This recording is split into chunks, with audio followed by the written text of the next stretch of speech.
बिना मेहनत के तब तो ताज नहीं मिलते और ढूंढ लेते हैं घने अंधेरों में भी अपनी मंजिल, क्योंकि जुगनू किसी भी रोशनी के मोहताज नहीं होते। तो जी हां दोस्तों, आप एक तरीके से अपनी मेहनत रूपी जो रोशनी है, ये मेहनत का जो प्रकाश है, इससे आप अपने जिंदगी के सभी अंधकारों को दूर कर सकते हैं, अपने लक्ष्य पे, अपनी मंजिल पे पहुंच सकते हैं। तो ये बात याद रखिए, आप पे कोई विश्वास करे ना करे, लेकिन आप अपनी मेहनत पे हमेशा विश्वास करें और मेहनत के साथ आगे बढ़ते रहें। सफलता आपको जरूर मिलेगी। और इसी के साथ में आपका बड़ा भाई निखिल धावाई स्वागत करता हूं आपका नए सेशन नंबर 2 ऑफ रफ्तार JEE mathematical tools. Lecture number 2 है अपना, और आज हम स्टार्ट करने जा रहे हैं डिफरेंशिएशन। उससे पहले कुछ बेसिक चीजें और देखेंगे, लेकिन यह बात ध्यान रखना दोस्तों कि आपको मेहनत अपनी प्रॉपर रखनी है, ठीक है? बिना मेहनत कोई शॉर्टकट नहीं है। Hard work is the key. Clear? चलिए, तो अभी हम बात करते हैं। तो आज हमारा जो सेशन रहेगा उसमें कुल मिला के हम डिफरेंशिएशन की बातें करेंगे। अब हो सकता है कि तुम कहोगे अरे सर हमको डिफरेंशिएशन आता है। सही बात है, आता होगा, लेकिन ये जिन बच्चों को नहीं आता है उनके लिए तो हम करवाएंगे ही करवाएंगे ना। हो सकता है आपको तो स्टार्टिंग के 4 चैप्टर्स भी आते हो, लेकिन हम तो यहां पूरा बेसिक से स्टार्ट करेंगे, जो हमारा वादा था आपसे। तो चलिए बिना देरी किए बढ़ते हैं आगे की ओर। तो सबसे पहले डिफरेंशिएशन को स्टार्ट करने से पहले हम बात करेंगे स्लोप ऑफ द लाइन। अच्छा, इससे पहले हमने क्या पढ़ा था यहां पर? इससे पहले हमने पढ़ा है ट्रिग्नोमेट्रिक फंक्शंस के बारे में, नॉर्मल फंक्शंस के बारे में, एंगल के बारे में। तो अभी हम बात कर रहे हैं स्लोप ऑफ अ लाइन, ठीक है?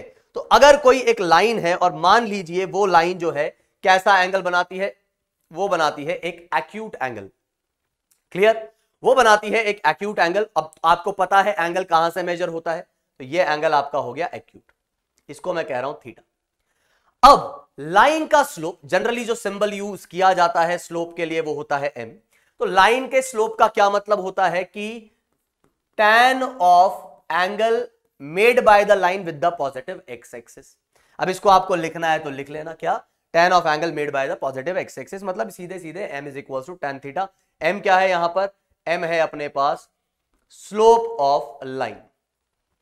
यहां पर ये क्लियरली दिख रहा है, हाँ। तो स्लोप ऑफ लाइन, ये m क्या है? Slope of line. क्लियर? तो यहां से हम इस तरीके से आप सीधे सीधे स्लोप लिख सकते हैं। अच्छा, ज्यादातर यहां पर वजह क्या है उसकी m is equal to tan theta लेने की? क्योंकि आप जाने तो यहां ये tan थीटा एक इंक्रीजिंग फंक्शन होता है। तुम बोलोगे सर इंक्रीजिंग से मतलब? इंक्रीजिंग से मतलब ये कि जितना ज्यादा एंगल होगा उतनी ही ज्यादा वैल्यू होगी tan की, है ना? मतलब यहां पर जैसे अगर मैं कह रहा हूं कि tan मान लीजिए 37, तो tan 37 कितना होता है? 3/4, ठीक है? ऐसे ही मैंने कहा tan 45 कितना हो गया? 1, बढ़ गई वैल्यू, 1 से कम थी अब 1 हो गई। अच्छा, फिर मैंने कहा tan 53, ये कितना हो गया? 4/3, तो कितना हो गया? ये और बढ़ गया। तो आपको दिख रहा है जैसे जैसे एंगल बढ़ता है तो tan की वैल्यू भी बढ़ती है। तो tan is always a increasing function, तो एंगल कम होगा तो tan की वैल्यू कम होगी। तो स्लोप से मतलब क्या है? हम कहते हैं ना कि भाई जैसे हमारे भी घरों के आगे स्लोप रहता है ना, वो जिसे हिंदी में खुर्रा बोलते हैं, है ना? तो कुल मिला के आप क्या कर रहे हो, या किसी पहाड़ पे चढ़ रहे हो तो ये इंक्लिनेशन, भाई बहुत ज्यादा स्लोप है, तो जितना ज्यादा चढ़ाई होगी उतना ही ज्यादा स्लोप, जितना ज्यादा एंगल उतना ही ज्यादा स्लोप। तो उसको मेजर किया जाता है किससे?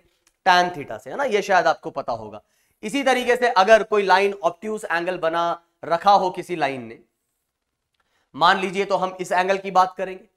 तो अगर ये एंगल थीटा है तो हमें पता है स्लोप निकालने के लिए मुझे इस एंगल की बात नहीं, इस एंगल की बात करनी होगी। तो ये एंगल कितना आ रहा है? ये आ रहा है मेरे पास पाई माइनस थीटा। तो यहां अगर मैं इस लाइन का स्लोप देखता हूं तो इस लाइन का स्लोप आ जाएगा 10 पाई माइनस थीटा। और हमने ये देखा हुआ है, कन्वर्जन हमने देखे हैं पिछली क्लास में। तो tan pi minus theta, tan pi minus theta, pi minus theta होता है सेकंड क्वाड्रेंट। सेकंड क्वाड्रेंट में 10 होगा नेगेटिव, पाई है तो ये 10 चेंज नहीं होगा, इसको 10 ही लिख दिया जाएगा और इस पूरे की जगह आ जाएगा थीटा। तो यहां पर m is equals to minus का tan थीटा जो है आपके पास सीधे सीधे ये चीज आपको दिख रही है। तो एक चीज बस ये ध्यान रखो कि एक्यूट एंगल है तो सीधे पॉजिटिव का स्लोप आ जाएगा, पॉजिटिव स्लोप है। और ऐसे अगर ऑब्ट्यूस एंगल है तो हम ये वाला एंगल देख लेंगे और नेगेटिव साइन के साथ बात कर लिया करेंगे। आई बात समझ में? जैसे कि अगर मैं एक एग्जांपल के तौर पे आपसे बात करूं यहां, तो मान लीजिए कि अगर मैं कहता हूं कि ये हमारे पास y और x, और इसी तरीके से मान लीजिए ये एक लाइन है, ये यहां से एंगल बना रही है कुछ 45। तो अगर ये 45 डिग्री एंगल बना रही है तो ये इसका स्लोप जो आएगा, इसको मैं लाइन नंबर 1 बोल देता हूं, तो इसका जो स्लोप आएगा उसको मैंने m1 कह दिया। तो बड़े ही आसानी से हम यहां पे कह सकते हैं कि भाई यहां पर जो स्लोप होगा वो क्या होगा। तुम बोलोगे अरे सर अभी तो बताया था आपने, ये जो 45 है इसी को आपको लेना है और यहां पे माइनस साइन लगा के सीधे 45 रख देना है, 10 45 तो -1 आ जाएगा। अच्छा सर अगर कोई और लाइन होती तो जैसे सर यही लाइन जो है ना, कुछ मान लो मैं ऐसे बना दूं, तो क्या कोई फर्क पड़ेगा? नहीं, कोई फर्क नहीं पड़ेगा। भाई आप इस लाइन को, क्या स्लोप चेंज हो रहा है? क्या इंक्लिनेशन कम ज्यादा हुआ? क्या नहीं हुआ सर। तो ये लाइन चाहे यहां हो कहीं भी हो, ओरिजिन से पास कर रही हो, आपको ध्यान रखना है पॉजिटिव एक्स एक्सिस से एंगल मतलब ये हम कल बात कर चुके हैं, ठीक है। तो यहां पर इस लाइन का स्लोप जो है वो भी कितना आएगा? इस लाइन का स्लोप आपका आ जाएगा सीधे सीधे -1। क्लियर? ठीक है। तो अब ऐसे ही अगर मान लीजिए कोई कहता है कि सर मान लो एक लाइन मैंने ऐसी बना दी है, कुछ ऐसी बनती हुई लाइन दिख रही है, ठीक है, और यहां पर जो है ये जो एंगल है हमें मान लीजिए दिया गया है कितना? 37। अब अगर ये एंगल 37 दिया गया है तो यहां आपसे स्लोप पूछता है, तो ठीक है स्लोप पूछता है तो आप इस लाइन का स्लोप क्या लिखेंगे? ठीक है, इस लाइन को मैं 3 बोल देता हूं, लाइन नंबर 3। तो ये इसका स्लोप आ जाएगा आपके पास tan 37, मतलब वो पॉजिटिव ही होगा और कितना आ जाएगा? 3/4। अच्छा एक और लाइन बना दे सर अगर हम कुछ ऐसी, ठीक है, मान लो वो कुछ या फिर कुछ ऐसी जा रही है इधर से और ये एंगल जो है अपने पास 53 आ रहा है। अरे सर अब वो बात समझ गए, ऐसी वाली लाइंस जो होंगी वो पॉजिटिव स्लोप बनाएंगी और ऐसी वाली लाइंस जो होंगी वो नेगेटिव स्लोप बनाएंगी। तो सर यहां पर हम क्या करेंगे? यहां लाइन नंबर 4 है तो इसका स्लोप आ जाएगा माइनस का tan 53, ठीक है, मतलब माइनस का 4/3। कुल मिला के ये बात आपको ध्यान रखनी कि इस तरीके से लाइंस का स्लोप निकलता है। तो इसी के साथ हम यहां क्या कर लेते हैं कि इक्वेशन ऑफ स्ट्रेट लाइन की भी बात कर लेते हैं, क्योंकि कई बार मैंने देखा है बच्चे अक्सर रेक्टिलिनियर मोशन में जैसे ग्राफ्स आते हैं, स्ट्रेट लाइन दिखती है और फिर वहां पूछ लेता है कि बताओ velocity as a function of time, वो इक्वेशन बताओ, या इक्वेशन दे दी है स्ट्रेट लाइन की और ग्राफ प्लॉट करके बताओ। तो बच्चे बड़े परेशान होते रहते हैं कि अरे सर कैसे ग्राफ प्लॉट करें, समझ नहीं आ रहा। तो मैंने कहा यार यहां पर ये चीज भी ले लेते हैं। वैसे दोस्तों ये चीज आपने 9th-10th में मैथ्स में पढ़ी होगी, है ना, 9th-10th लेवल का मैथ्स है ये, इसमें कुछ ज्यादा खास नहीं है, लेकिन एक बार इसको भी हम रिवाइज कर लेते हैं फटाफट से।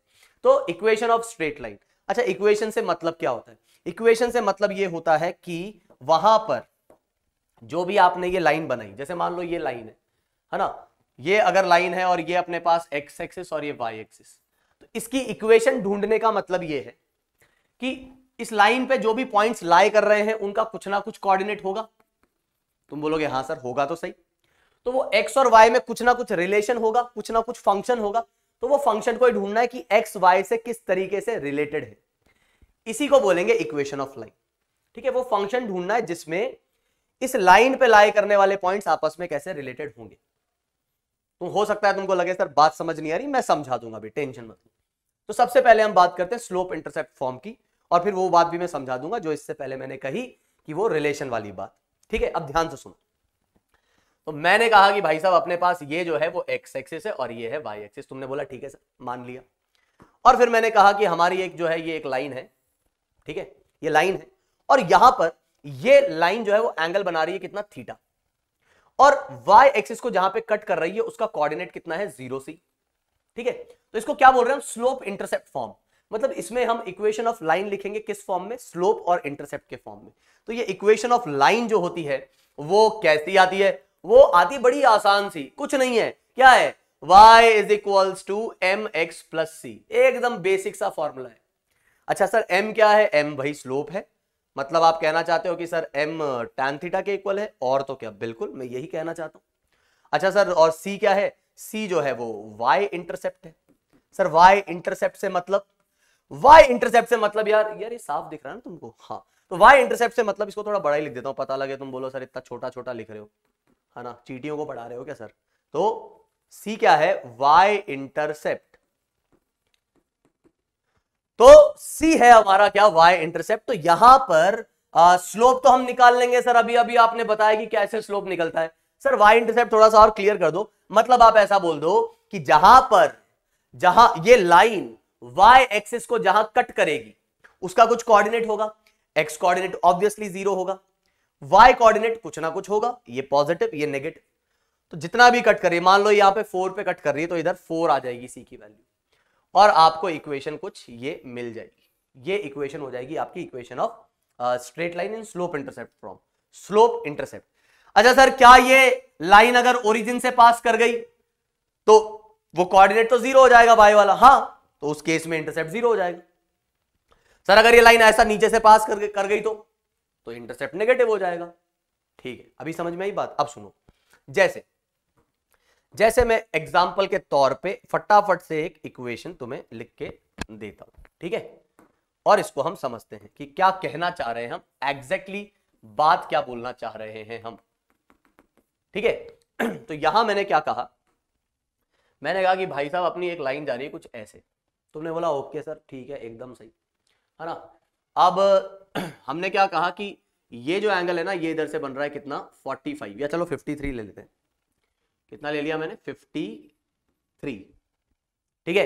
और यहां पर ये जो कोऑर्डिनेट है, ये कोऑर्डिनेट आपको दे रखा है 0,-4, ठीक है। अब आपसे बोल रहा है कि बताओ यार इक्वेशन ऑफ स्ट्रेट लाइन क्या आएगी। तुमको क्या करना है, तुमको सीधे सीधे स्लोप देखना है, तो तुम क्या लिखोगे, तुम लिखोगे y is equals to m, m मतलब tan 53, x प्लस c मतलब -4, खत्म। तो ये इक्वेशन आ गई। तो हम क्या बोलेंगे कि y is equals to 4/3 plus, याद आ रहा है ना। तो कुछ बच्चों को तो ये आती ही होगी, कुछ बच्चों को नहीं आती होगी, तो बोलेंगे हाँ हाँ सर याद आ रहा है। और अगर किसी को नहीं आती है बिल्कुल भी, तो वो कह रहा होगा कि हाँ चलो समझ में आ गई बात। सर लेकिन आपने एक बात कही थी कि है ना, वो इस लाइन पे लाई करने वाले जितने भी पॉइंट्स होंगे वो इस रिलेशन को सेटिस्फाई करेंगे। क्या मतलब है उसका, मैं समझाता हूं, जरा देखना। ये वाले पॉइंट को इस इक्वेशन में सेटिस्फाई करना, करके देखते। x की वैल्यू 0 डाल दी तो इधर क्या आ गया 0, y की वैल्यू -4 डाल दी, ये दिख रहा है, हाँ। तो या चलो थोड़ा ऊपर लिख लेते हैं, क्या पता कैसा क्या हो, फ्रेम में कितना आ रहा हो। तो x की वैल्यू क्या डाली मैंने 0, y की वैल्यू क्या डाली -4, और उधर क्या है -4, -4 इज इक्वल्स टू -4 सेटिस्फाई कर रहा है। 0, -4 is satisfying this function, it means yes ये इस पे लाई कर रहा है, वो तो दिख भी रहा है हमें। कोई बोले सर ये पॉइंट कैसे निकालेंगे ये, तो इस पॉइंट पे तुमको पता है कि क्या होगा, y कोऑर्डिनेट 0 है, तो y की वैल्यू को 0 पटको, y की वैल्यू को 0 पटकोगे तो क्या आएगा, ये निकालने के लिए तुमने क्या कहा, y की वैल्यू को रखा 0, ठीक है। तो यहां से आपको x1 कितना मिल जाएगा, x1 मिल जाएगा 3। इस तरीके से आप निकाल सकते हैं। अच्छा सर मतलब अगर कोई और पॉइंट जो इस लाइन पे लाई नहीं करेगा वो इस इक्वेशन को सेटिस्फाई नहीं करेगा, नहीं सर, जैसे ओरिजिन चलो डाल लो, 0 0 डाल के देखो, इधर 0 इधर 0, तो 0 इज इक्वल्स टू -4, सही नहीं है, सेटिस्फाई नहीं कर रहा है, इसका मतलब 0 0 इस पे लाई नहीं कर रहा है। क्लियर बात। तो इस तरीके से you can find the equation very easily, है ना। अब ये बात ध्यान रखना, कई बार अगर आपको इक्वेशन दे रखी है तो y इस तरफ है ना, y इस तरफ है और ये mx उस तरफ है इक्विलिटी के, तब जाके इसको हम क्या बोलेंगे, स्लोप। ऐसा नहीं कि x का कोएफिशिएंट है वो स्लोप हो गया, x का कोएफिशिएंट तब स्लोप होगा जब y का कोएफिशिएंट 1 है और ये इस तरफ है। तो हमेशा इसको इस फॉर्म में लेके आओगे तो तुम स्लोप और y इंटरसेप्ट बड़े आसानी से निकाल सकते हो। तो अभी ऐसा करते हैं, एक सवाल देख लेते हैं, जैसे कि यहां पर ये हमने देख लिया ना, हाँ। तो अभी हम एक सवाल देख रहे हैं, यहां क्या बोल रहा है, अब velocity as a function of time तुम्हें यहां दिया हुआ है, ठीक है। Velocity as a function of time तुम्हें यहां पे दिया गया है और ये एंगल जो है 45 कहा गया है, ये 10 मीटर पर सेकंड है, ये टाइम का एक्सिस है। और तुमसे ये पूछता है यहां कि बताओ यार velocity as a function of time क्या होगा, मतलब कर्व दिया है सॉरी, और फंक्शन पूछा है। अब ये मतलब रेक्टिलिनियर में ये सवाल मान लो हो सकता था, क्या ऐसा हो सकता था कि ये इक्वेशन दे दी गई होती और बोलता कर्व बनाओ, या यही सवाल दे दिया गया होता कि कर्व दे रखा है और इक्वेशन बनाओ, तो उसके लिए तुम्हें इक्वेशन ऑफ स्ट्रेट लाइन कैसे लिखते हैं वो पता होना चाहिए। तो क्या करेंगे, तो फटाफट से पॉज करके निकालो, एकदम बच्चों वाला सवाल है ये। m कितना आ जाएगा, माइनस का 1045। सर माइनस क्यों लगा रहे हो, क्योंकि यार ऑब्ट्यूज एंगल बन रहा है, तो ये वाला एंगल लूंगा उसका नेगेटिव। ठीक है सर, -1 आ जाएगा। और स्लोप तो सीधे सीधे दिया हुआ है, y इंटरसेप्ट सॉरी सीधे सीधे दिया हुआ है, वो आ रहा है +10। कितना आ रहा है, +10। तो ये आ जाएगा v is equals to -1t + 10। Sir एक मिनट, अभी तक तो y और x था, अब ये vt कहां से आ गया। अरे सिंबल ही तो है, y की जगह v ने ले ली, x की जगह t ने ले ली, तो वो बन जाएगा v is equals to mt + c। उससे क्या फर्क पड़ता है, जस्ट अल्फाबेट्स ही तो चेंज हुए हैं, बाकी सब तो सेम बात है। तो इस तरीके से हम क्या कर सकते हैं, यहां पे बड़ी आसानी से जो है रिजल्ट निकाल सकते हैं। कौन सा मैच कर रहा है भाई साहब, ए ही मैच कर रहा है। आगे बढ़ते हैं, बोल रहा है find the slope of this line. अब बताओ इसका स्लोप निकालना है। पहली बात ये लाइन है क्या, हाँ लाइन है। तो सही, कैसे पता लगेगा लाइन है, क्योंकि अपने को दिख रहा है कि जो लाइन की इक्वेशन है उसमें x की पावर भी बन जा रही है, y की पावर भी बन जा रही है। अगर x² आ जाए, y² आ जाए, x³ आ जाए, तो फिर वो लाइन की इक्वेशन नहीं है। x है तो उसकी पावर 1, y है तो उसकी पावर 1 होनी चाहिए, तभी जाके वो लाइन की इक्वेशन है। फटाफट से आगे बढ़ते हैं, और यहां पे तुमसे पूछा गया स्लोप। खटाक से तुम इसका जवाब दे दोगे। मैं जानता हूं कि तुम ऐसा लिख लोगे कि सर इसको मैं ऐसा लिख लेता हूं, -3x - 5, और y जो है वो आ जाएगा कितना, -3/2 और ये 5/2। तो तुमसे पूछा स्लोप कितना है, तो तुम कहोगे सर ये रहा स्लोप।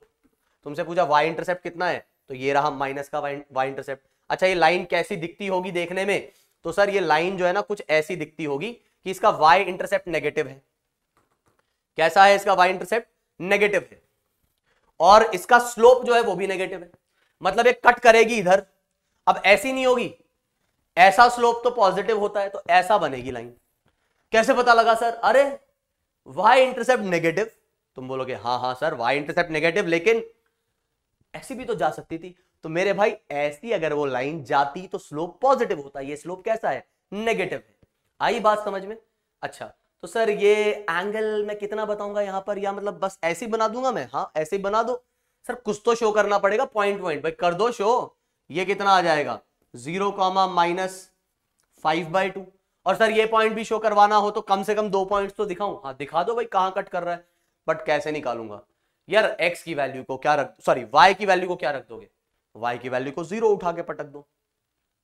तो y की वैल्यू को सर अगर 0 उठा के पटकूंगा तो x की वैल्यू तो -5/3 आ जाएगी, और तो क्या, बस ये कोऑर्डिनेट्स आ गए। इस तरीके से you can find what the equation, curve and everything of this line. तो आगे बढ़ते हैं। ऐसे ही हमारे पास एक 2 पॉइंट फॉर्म होती है, तुमने पढ़ा होगा तो इस पे ज्यादा हम चर्चा नहीं करेंगे, बस फॉर्मूला ध्यान रखो, है ना। जस्ट आपको एक क्विक रिव्यू देने के लिए फॉर्मूला बता दिया है। अगर कभी भी एक लाइन दे रखी है जो 2 पॉइंट से पास कर रही है, तो स्लोप और ये चीज ना दे करके कुछ ऐसी इंफॉर्मेशन दे रखी हो, तो इस तरीके से you can write the equation of line. अब कोई बोलेगा हमको क्या पता पड़ेगा कौन से को x1 लेना है और कौन से को y1 लेना है। मतलब मान लो हमें 2 पॉइंट्स दे दिए गए, एक 2, 3 और एक मान लो 4, 5। हमें क्या पता ये x1 y1 है कि वो x2 y2 है, कौन क्या है, हमें क्या पता।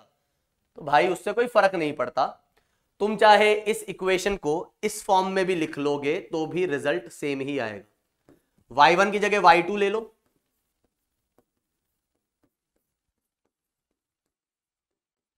और ऐसे ही x1 की जगह x2 ले लो। मतलब या तो ये पॉइंट लेके चल लो या ये पॉइंट लेके चल लो। सर लेकिन, अरे लेकिन कुछ नहीं, बिल्कुल करके देखना, रिजल्ट सेम आ जाएगा। पक्का, हाँ भाई पक्का। और क्या ये स्लोप है क्या, पता नहीं सर स्लोप है क्या नहीं, क्या पता, चलो देख लेते। तो यहां से मैंने एक ये ऐसा डॉटेड लाइन बनाई, एक ऐसी डॉटेड लाइन बनाई, तो आप समझ गए होंगे ये जो है अपने पास x1 है, ये जो है अपने पास x2 है। तो अगर मैं तुमसे पूछूंगा कि भैया बताना ये कितना होगा, तो तुम बोलोगे सर x2 - x1, है ना। और फिर मैंने कहा ये कितना है, तुम बोलोगे सर y2, ये कितना है y1, तो ये कितना हो गया सर y2 - y1। यार इतने भी हम ऐसा, मतलब ऐसे भी हमारी बेइज्जती मत करो, हमको पता है ये। अच्छा तो tan थीटा कितना आया मेरे भाई, तुम बोलोगे सर tan थीटा मतलब स्लोप हो गया क्या। हाँ सर स्लोप क्यों हो गया, कॉरेस्पॉन्डिंग एंगल। हाँ सर स्लोप हो गया। स्लोप अगर ये हो गया m = tan थीटा, तो perpendicular upon base, y2 minus y1 upon x2 minus x1। तो ये क्या है, ये है हमारे पास सलोप, ठीक है। तो ये ध्यान रखना, 2 पॉइंट फॉर्म। ऐसे ही जनरल इक्वेशन आप इस तरीके से लिख सकते हो कि ax plus by plus c is equals to 0। This is the equation of straight line. यहां पर a और b दोनों एक साथ 0 नहीं होने चाहिए। मतलब सर, मतलब यार अगर ये दोनों 0 हो गए तो फिर वेरिएबल तो बचे ही नहीं। दोनों एक साथ 0 हो गए तो वेरिएबल तो बचा ही नहीं। फिर c is equals to 0, constant is equals to 0, तो फिर c भी 0 ही होगा। तो कोई सेंस नहीं बचता है ना उसका। अच्छा, इसका मतलब आप कह रहे हो कि a अकेला 0 हो सकता है और b c नॉन 0 हो सकते हैं। हाँ, तो सर करो जरा a को 0, चलो a को 0 कर लेते, b को 1 लिख लेते हैं, है ना। और c एक एग्जांपल ले रहे हैं, मतलब कि मैंने कहा कि बस दोनों एक साथ 0 नहीं होने चाहिए, बाकी a अकेला 0 हो सकता है, b नॉन 0 हो, फिर b 0 है तो a नॉन 0 हो। अच्छा चलो सर, मैं हमने a 0 ले लिया, b को 1 ले लिया और c को चलो हमने ले लिया कुछ 2। अब जरा सर इधर वैल्यू पुट करते हैं तो हमारे पास जो इक्वेशन आ रही है वो आ रही है कितनी, b तो 1 हो गया, c 2 हो गया, तो ये आ रहा है अपने पास y is equals to -2। Sir जरा प्रकाश डालना इस पे। ये कौन सी इक्वेशन ऑफ स्ट्रेट लाइन है, y इज इक्वल्स टू -2? ये कौन सी इक्वेशन ऑफ स्ट्रेट लाइन आ गई? अरे रुको, देखो भाई, क्या ये x एक्सिस है? हाँ सर x एक्सिस है। ये अजी सर जी y एक्सिस है, हमको पता है। तो यार जरा बताना y इक्वल्स टू -2 कहाँ है? ये लो सर जी, ये रहा, कहीं यहां होगा। अब चाहे नीचे बना दो ऊपर बना दो, कहीं ना कहीं ओरिजिन के नीचे होगा y इक्वल्स टू -2। अच्छा y इक्वल्स टू -2 यहां होगा। अरे हाँ सर, और क्या यही होगा। तो फिर मुझे बताओ, अगर एक ऐसी पैरेलल लाइन खींच दूं, अलग कलर की ले, तो एक पैरेलल लाइन अगर मैं खींच देता हूं x एक्सिस के, तो क्या ये पैरेलल लाइन जो है, इस पैरेलल लाइन के ऊपर हर पॉइंट का y कोऑर्डिनेट क्या -2 नहीं है क्या? हाँ सर। क्या ये लाइन नहीं है क्या? है सर। तो बस इस लाइन के लिए y की वैल्यू क्या रहती है? -2। हाँ ठीक है सर, समझ गए आप जो कहना चाह रहे हो कि ये एक लाइन की इक्वेशन हो जाएगी। हम 2D बात कर रहे हैं तो यहां पे अभी z कोऑर्डिनेट की बात नहीं कर रहे, नहीं हमको ये भी बताना पड़ता है इसके साथ कि भाई इस पर्टिकुलर लाइन में ये xy प्लेन में भी लाई कर रही है ना। चलिए, तो ये कुल मिला के हमने बात करी जो है इक्वेशन ऑफ स्ट्रेट लाइन पर। तुम बोलोगे सर आपने स्टार्ट तो किया था इंट्रोडक्शन टू डिफरेंशिएशन और पहुंच गए पता नहीं कहां है, मतलब बात करी थी आपने दिल्ली की और आपने पहुंचा दिया पंजाब, ऐसे कैसे? तो भाई आसपास ही है ना दोनों, है कि नहीं? तो और दिल्ली लगभग पंजाब, है कि नहीं? तो अभी हम क्या कह रहे हैं कि डिफरेंशिएशन पे चल रहे हैं और बात करते हैं, क्योंकि वो भी समझना जरूरी था। तो अभी हम बात करेंगे डिफरेंशिएशन की। करें? डिफरेंशिएशन में पहला जो शब्द हमको सुनाई देता है वो सुनाई देता है डिफरेंस। डिफरेंस, ठीक है साहब, डिफरेंस सुनाई देता है। तो डिफरेंस का क्या मतलब है? डिफरेंस मतलब दो चीजों को सब्ट्रैक्ट कर रहे होंगे, जैसे कि फाइनाइट डिफरेंस से क्या मतलब है या डिफरेंस से क्या मतलब है? तो मैंने कहा हमारे पास एक वेरिएबल है x, उसकी इनिशियल वैल्यू जो है वो है 4 और फिर उसकी फाइनल वैल्यू जो है वो हो गई कितनी, मान लो 7, बढ़ गई। x की वैल्यू क्या इंक्रीज हुई? हाँ सर इंक्रीज हुई। अच्छा, तो अगर मुझे यहां पर क्या निकालना है, चेंज निकालना है, तो मैं क्या बोल दूंगा, मुझे डिफरेंस निकालना है इन दोनों का, तो हम बोल देंगे x final minus x initial. तुम बोलोगे हाँ सर, कितना आ जाएगा? सर 3 आ जाएगा। क्या पढ़ा रहे हो, इतना बेसिक है, 3 आ जाएगा, ठीक है। इसको डिफरेंस बोलेंगे? हाँ सर डिफरेंस बोलेंगे। ये डिफरेंस फाइनाइट है? हाँ सर फाइनाइट लग रहा है। क्यों फाइनाइट क्यों लग रहा है? क्योंकि सर फाइनाइट डिफरेंस से मतलब ये है कि ये 4 था और ये 7 है, तो इस डिफरेंस को अगर मैं 4 और 7 से कंपेयर करता हूं तो ये 3 जो है वो कंपेरेबल है। ऐसा नहीं कि 3 4 से बहुत छोटा या 7 से बहुत छोटा है, नहीं है, कंपेरेबल है ना। अगर यहां पे ऐसा होता 4 करोड़ और 4 करोड़ और फाइनल वैल्यू होती 4 करोड़ 3 रुपए, ये 4 करोड़ और ये होता 4 करोड़ प्लस 3, तो मैं बोल देता हाँ डिफरेंस तो 3 ही आता, लेकिन ये 4 करोड़ और 4 करोड़ 3 रुपए से 3 को कंपेयर करते तो 3 उसके सामने बहुत बौना नजर आता है। यहां पर 3 जो है, ऐसे डिफरेंस को हम बोलेंगे फाइनाइट। मतलब अगर आप इस डिफरेंस को इन वैल्यू से कंपेयर करते हो तो आपको क्या दिखता है? आपको दिखता है कि वो कंपेरेबल है, बहुत छोटा नहीं है, तो इसको बोलेंगे फाइनाइट। और इस सिंबल को हम जो मैथमेटिकली इस चीज को कैसे लिख देते हैं, डेल्टा एक्स। कैसे लिखते हैं, डेल्टा एक्स। तो जनरली फाइनाइट डिफरेंस जो है वो किस सिंबल से रिप्रेजेंट होता है, डेल्टा के सिंबल से रिप्रेजेंट होता है। क्या पढ़ेंगे इसे, डेल्टा एक्स।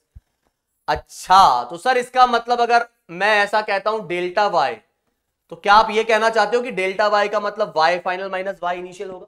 बिल्कुल यही, एग्जैक्टली यही होगा। अच्छा सर कोई वैल्यू है, मान लो जैसा मैंने पोजीशन या मान लो टाइम की बात करी, तो क्या आप ये कहना चाह रहे हैं कि वो जब भी मोशन को मैं ऑब्जर्व कर रहा होऊंगा, तो जिस मोमेंट से और जिस मोमेंट तक मैंने ऑब्जर्व किया होगा, तो टाइम की जो फाइनल, जो मोशन का फाइनल मोमेंट था और जो मोशन का जो इनिशियल मोमेंट था, उन वाले टाइम का डिफरेंस जो है क्या वो डेल्टा टी से रिप्रेजेंट किया जाएगा? हाँ। अच्छा सर अगर ऐसे ही जैसे हमने पढ़ा है वेलोसिटी, वेलोसिटी किसी ने अगर नहीं पढ़ा हो, वैसे तो पढ़ लिया होगा सबने ही, 11th को टाइम हो गया है, काफी स्टार्ट हुए, लेकिन अगर नहीं पढ़ा है तो उसको v को जस्ट एक सिंबल मान लेना। तो सर अगर डेल्टा v लिखा है, इसका मतलब क्या ये होना चाहिए क्या, v final minus v initial? हाँ भाई एकदम। तो डेल्टा जो सिंबल है वो डिफरेंस को रिप्रेजेंट करता है। अच्छा ठीक है सर, इतनी बात हम समझ गए। क्या तुम यहां बता पाओगे मुझे डेल्टा एक्स कैसा आया? हाँ सर, डेल्टा एक्स जो है एक पॉजिटिव वैल्यू आई, क्योंकि यहां पर x जो है वो क्या हो रहा था, x जो है ना वो इंक्रीज हो रहा था। x क्या हो रहा था, इंक्रीज हो रहा था। अच्छा x इंक्रीज हो रहा था, तो अगर x डिक्रीज हो रहा होता तो मतलब सर, मतलब ये कि मान लो उसकी इनिशियल वैल्यू जो है वो अपने पास कुछ 5 थी और फाइनल वैल्यू जो है मान लो कुछ 3 हो जाती तो? हाँ तो सर ऑब्वियस सी बात है ना, डेल्टा एक्स आप निकालते तो x final minus x initial लिखते, तो वो 3 माइनस 5 तो वो -2 हो जाता, तो ये नेगेटिव आती। तो क्या मैं ऐसा बोल सकता हूं कि अगर कोई चीज, अब तुमको लग रहा होगा सर ये तो वापस बहुत हल्का हल्का पढ़ा रहे हो, लेकिन दोस्तों मेरी बात मानो, आगे जब मैं वर्क पावर एनर्जी में जब वर्क का कैलकुलेशन करूंगा या ग्राफ्स के अंदर जब मैं बात करूंगा कि मैं इधर से इधर मूव कर रहा हूं या इधर से इधर मूव कर रहा हूं, एक्स बढ़ रहा है कि घट रहा है, तब तुम ही बोलोगे सर ये डेल्टा एक्स नेगेटिव कैसे आ गया, डेल्टा एक्स पॉजिटिव कैसे आ गया। तो वहां पे आपको ध्यान रखना पड़ेगा कि अगर किसी चीज में किसी क्वांटिटी का चेंज पॉजिटिव आता है, इसका मतलब वो क्वांटिटी बढ़ रही होगी। तो अगर क्वेश्चन में कह रहा है कि वो क्वांटिटी बढ़ रही है तो उसका डेल्टा पॉजिटिव होगा, अगर वो क्वांटिटी कम हो रही है तो उसका डेल्टा जो है वो क्या होगा, नेगेटिव होगा। और अगर वो क्वांटिटी कांस्टेंट हुई तो सर डेल्टा 0 होगा। सर जी डेल्टा तब 0 होगा, 5 थी और मान लो 5 ही रही, तो डेल्टा क्या हो जाएगा, 0। ठीक है, ठीक है सर, इतनी बात हमको समझ में आ गई, इतनी बात समझ में आ गई। चलो आगे बढ़ते। अब हम बात कर रहे हैं इनफाइनेटली स्मॉल डिफरेंस। अब ये क्या है सर, इनफाइनेटली स्मॉल डिफरेंस? वही सेम बात है कि भाई मैंने कहा अपने पास x की जो इनिशियल वैल्यू थी वो थी 4, लेकिन अब जो उसकी फाइनल वैल्यू है ना वो बड़ी तो, लेकिन तुम समझ रहे हो कितनी बड़ी, थोड़ी सी बड़ी, थोड़ी सी। अच्छा सर थोड़ी सी बड़ी, हाँ हाँ बिल्कुल थोड़ी सी बड़ी, तो चेंज तो निकलेगा। हाँ सर चेंज बिल्कुल निकलेगा सर। कितना आएगा चेंज? चेंज आ जाएगा सर 0.000, बहुत बार 0 और फिर 1। ठीक है, क्या ये चेंज बहुत छोटा चेंज है क्या ये डिफरेंस बहुत स्मॉल डिफरेंस है क्या? Very very small. ठीक है, कभी भी ऐसा लिखूं तो ऐसा मत करना वेरी पे 2 क्यों चढ़ा दिया आपने, वो वेरी वेरी स्मॉल लिखने का शॉर्टकट है ना, तो वेरी वेरी स्मॉल। तो जब भी आपके पास है ये डिफरेंस ही, लेकिन कैसा डिफरेंस है, इनफाइनाइटली स्मॉल डिफरेंस। एक तो है फाइनाइट, उस वाले डिफरेंस में 4 और 7 के केस में 3 को तुम कंपेयर कर सकते थे। Now this thing is very small then 4 and this number, तो यहां पर ये कैसा है, इनफाइनाइटली स्मॉल है। तो इसके लिए बस सिंबल बदल जाता है, सिंबल जो यूज होता है वो होता है डी। इसको क्या पढ़ेंगे, dx, उसको क्या पढ़ेंगे, डेल्टा एक्स। तो डेल्टा का मतलब बड़ा चेंज, फाइनाइट चेंज, डी का मतलब इनफाइनाइटली स्मॉल चेंज, थोड़ा सा चेंज। कितना है सर, फिर भी ये कुछ तो होगा। अरे यार तुम जितना छोटा सोच सकते हो उतना छोटा। ठीक है, आई बात समझे, मतलब बहुत छोटा, क्लियर, उसकी कोई वैल्यू नहीं है। जैसे कि मैं बोलूं इन्फिनिटी नंबर कितना होता है ये बताओ, समझ में आता है ना सर, इन्फिनिटी का नंबर कोई लिमिट ही नहीं है उसकी, बस जो बहुत बड़ा है वो इनफाइनाइट बोल देंगे हम। जैसे मैंने कहा भाई मेरे साइज के हिसाब से अर्थ का साइज बहुत बड़ा है, फिर अर्थ के साइज के हिसाब से सन का साइज बहुत बड़ा है ना, ऐसा बोल सकते हो बहुत बड़ा। जैसे मेरे हिसाब से, मतलब मेरे साइज को अगर सन के साइज से कंपेयर करोगे तो ये sun is of infinite size if you are comparing the size of sun with my size. Okay, ऐसे ही अगर सन को किसी और स्टार से कंपेयर करोगे तो सन फिर बौना नजर आएगा। तो समझो कंपैरिजन किससे हो रहा है, उससे पता लगता है कि वो नंबर इनफाइनाइटली स्मॉल है कि नहीं। जैसे कि एक एग्जांपल में, एक लास्ट एग्जांपल और देता हूं, जैसे मान लो 3 की ही बात करें तो वो 3 जो नंबर था, मान लो तुम लेने गए कुछ भी, कोई कार वार लेने गए, तुम ऑडी खरीदने गए, ठीक है, और वो तुम्हारी 40 लाख की पड़ गई, मान लो 40 लाख। अब भाई मुझे पता नहीं, अपन गरीब आदमी है तो अपने को ज्यादा पता नहीं है ना, मान लो एक रफ एस्टिमेशन ले लिया भाई साहब की इतने की पड़ गई। दुकान वाले ने कहा कि अरे, मतलब दुकान वाले ने नहीं, शोरूम वाले ने कहा, ऑडी वाला सुन रहा हो तो बोलेगा अबे दुकान खोल के बैठे हम, तो शोरूम वाले ने कहा उधर की सर वो एक्चुअली ना 40 लाख और 3 रुपए और है, तो आपको है ना वो पे जो करना है ना, वो 40 लाख प्लस 3 रुपए और पे करने, और तुम हाय हल्ला मचा दोगे, अरे ये कैसे होता है यार, 3 रुपए कैसे दे दूं। बोला यार 3 रुपए के लिए है ना, 3 रुपए के लिए क्या बोला, ठीक है 3 क्या 10 रुपए बोल रहे, 10 भी ले लो तुम, ठीक है। लेकिन यही मान लो आप जो है मैगी वैगी लेने गए, 12 रुपए की जो भी आती होगी, 12 की आती है, 10 की, 15 की, जितने की भी आती है पता नहीं भाई, मान लो मैगी वैगी तुम लेने गए और दुकानदार ने कहा अरे सर एक चीज है ना, दुकानदार सर थोड़ा बोलेगा अरे ओ 12 रुपए नहीं 15 रुपए दे। तुम बोलते हो 15 रुपए की मैगी कैसे, 3 रुपए, तो तुम समझ रहे हो यहां पर तुम 3 रुपए की वैल्यू नहीं देख रहे हो, क्योंकि कंपैरिजन हो रहा है वो एक बहुत बड़ी वैल्यू से हो रहा है, लेकिन यहां पे वही 3 रुपए तुम्हारे लिए एक बहुत बड़ी वैल्यू हो गई है, क्योंकि कंपैरिजन जो है, जैसे यहां मान लो ऑडी की कीमत बढ़ के 40 लाख से 40 लाख 3 रुपए हो जाए, और कोई बोले यार महंगाई हो गई यार, महंगाई हो गई साहब, कैसे, ऑडी की कीमतें बढ़ गई यार, बोलो पहले 40 लाख की ली थी, अभी 40 लाख में 3 रुपए और एक्स्ट्रा जोड़ के ले रहे, है ना। और वहीं तो सामने वाला कहेगा तो पागल हो गया, सठिया वटिया गया है क्या, ठीक है, तू ऑडी रखने लायक ही नहीं, ऐसी बातें कर रहा है तो। और यहीं पे अगर तुम बोलते हो हाँ यार महंगाई हो गई, बताओ यार मैगी जो 12 की आती थी अब 15 की आने लग गई, हाँ, तो यहां पे बोल सकते हो कि महंगाई हो गई, बढ़ गई है price, same difference, but I think you, मतलब आप अंडरस्टैंड कर गए हो कि मैं क्या समझाना चाह रहा हूं। तो फटाफट से हम बढ़ते हैं आगे। तो यहां पर ये ध्यान रखना, बस ये चीज ध्यान रखनी है कि एक तो डी एक्स और एक डेल्टा एक्स, या D Y delta Y, D Z delta Z, D T delta T. तो हर वेरिएबल के लिए डेल्टा भी होगा, डी भी होगा, फाइनाइट चेंज भी होगा, इनफाइनाइटली स्मॉल चेंज भी होगा। और वही सेम कहानी कि अगर मैं यहां कहता हूं, क्या कहता हूं, मैं कहता हूं कि भाई x है जो हमारा इंक्रीज करता है, तो तुम कहोगे भाई फिर dx जो होगा वो एक पॉजिटिव वैल्यू होगी। मैं कहता हूं भाई अपना x जो है वो डिक्रीज करता है, तुम बोलोगे फिर भाई जो dx है वो एक नेगेटिव वैल्यू होगी। और मैंने कह दिया कि भाई अगर अपना x जो है वो एक कांस्टेंट है, मतलब वो चेंज ही नहीं हो रहा है, तो तुम कहोगे भाई फिर उसके अंदर चेंज नहीं हो रहा है तो चेंज तो जीरो होगा। आई बात समझ में? फटाफट से अब आगे आते हैं और बात करते हैं एक एग्जांपल की। तो मैंने कहा कि भाई साहब हमारे एक थे, और वो भाई साहब जो है कहां पे थे अभी, वो थे x इक्वल्स टू 0 पे, t की वैल्यू 0 जब थी तब। अब होता क्या है कि वो t इक्वल्स टू 1 पे जो है वो कुछ आगे पहुंच जाते हैं, या 2 सेकंड ले लेते हैं, चलो 2 सेकंड पे वो कहां पहुंच गए वो जो है x की वैल्यू 1, या चलो यार कितना 4 कर लेते हैं, x की वैल्यू 4 पे पहुंच गए।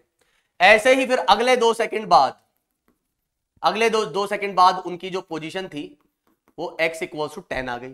फिर उसके अगले 2 सेकंड बाद उनकी जो पोजीशन थी वो x इक्वल्स टू मान लो 20 पहुंच गए। अब ऐसा मत बोलना सर वो गैप तो हमको उस हिसाब से दिख ही नहीं रहे कि ये 4 है तो ये 6 नहीं दिख रहा और ये 10 नहीं दिख रहा, गैप वो समझ जाओ।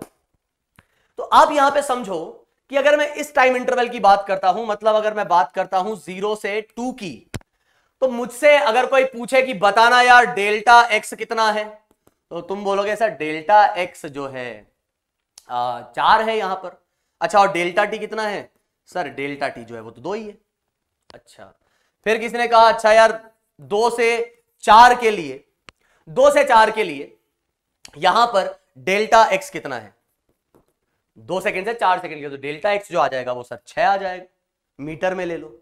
और delta t, sir delta t जो है वो तो वही 2 सेकंड है। अच्छा, फिर यहां 4 से 6 की बात कर लेते हैं, तो 4 से 6 वाले एक फाइनाइट टाइम इंटरवल में डेल्टा x कितना है? तुम बोलोगे सर वो 10 आ रहा है यार, क्या माइनस प्लस कराए जा रहे हो इतनी देर से, समझ रहे हो बात। अब आप यहां देख रहे हो क्योंकि इस बंदे का पोजीशन, इन भाई साहब का जो पोजीशन था वो टाइम पे डिपेंड कर रहा था, तो टाइम जैसे जैसे चेंज हो रहा है उनकी पोजीशन भी चेंज हो रही है।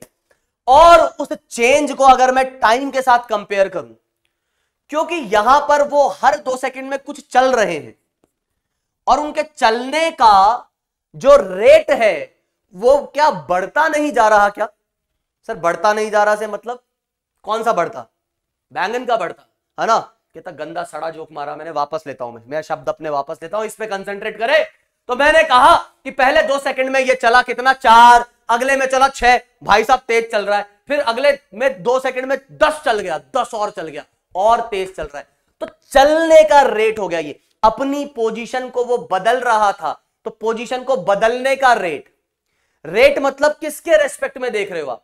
देखो इसको कहेंगे चेंज ऑफ पोजीशन, इसको कहेंगे चेंज इन पोजीशन, इसको कहेंगे चेंज इन पोजीशन। लेकिन जब मैं बात करता हूं इसकी, जब मैं बात करता हूं इसकी, जब मैं बात करता हूं ऐसे ही यहां पर इसकी, तो ये सभी क्या है? ये है change in position with respect to time. Time के हिसाब से पोजीशन में क्या चेंज आ रहा है। मतलब यहां पर जो इसके चलने का रेट था वो था 2 मीटर, ऊपर मीटर है नीचे सेकंड है, इधर था 3 मीटर पर सेकंड, इधर 2 मीटर पर सेकंड, इधर 5 मीटर पर सेकंड। तो इसको यह कहा जाता है क्या? यह है आपके पास average rate of change of x.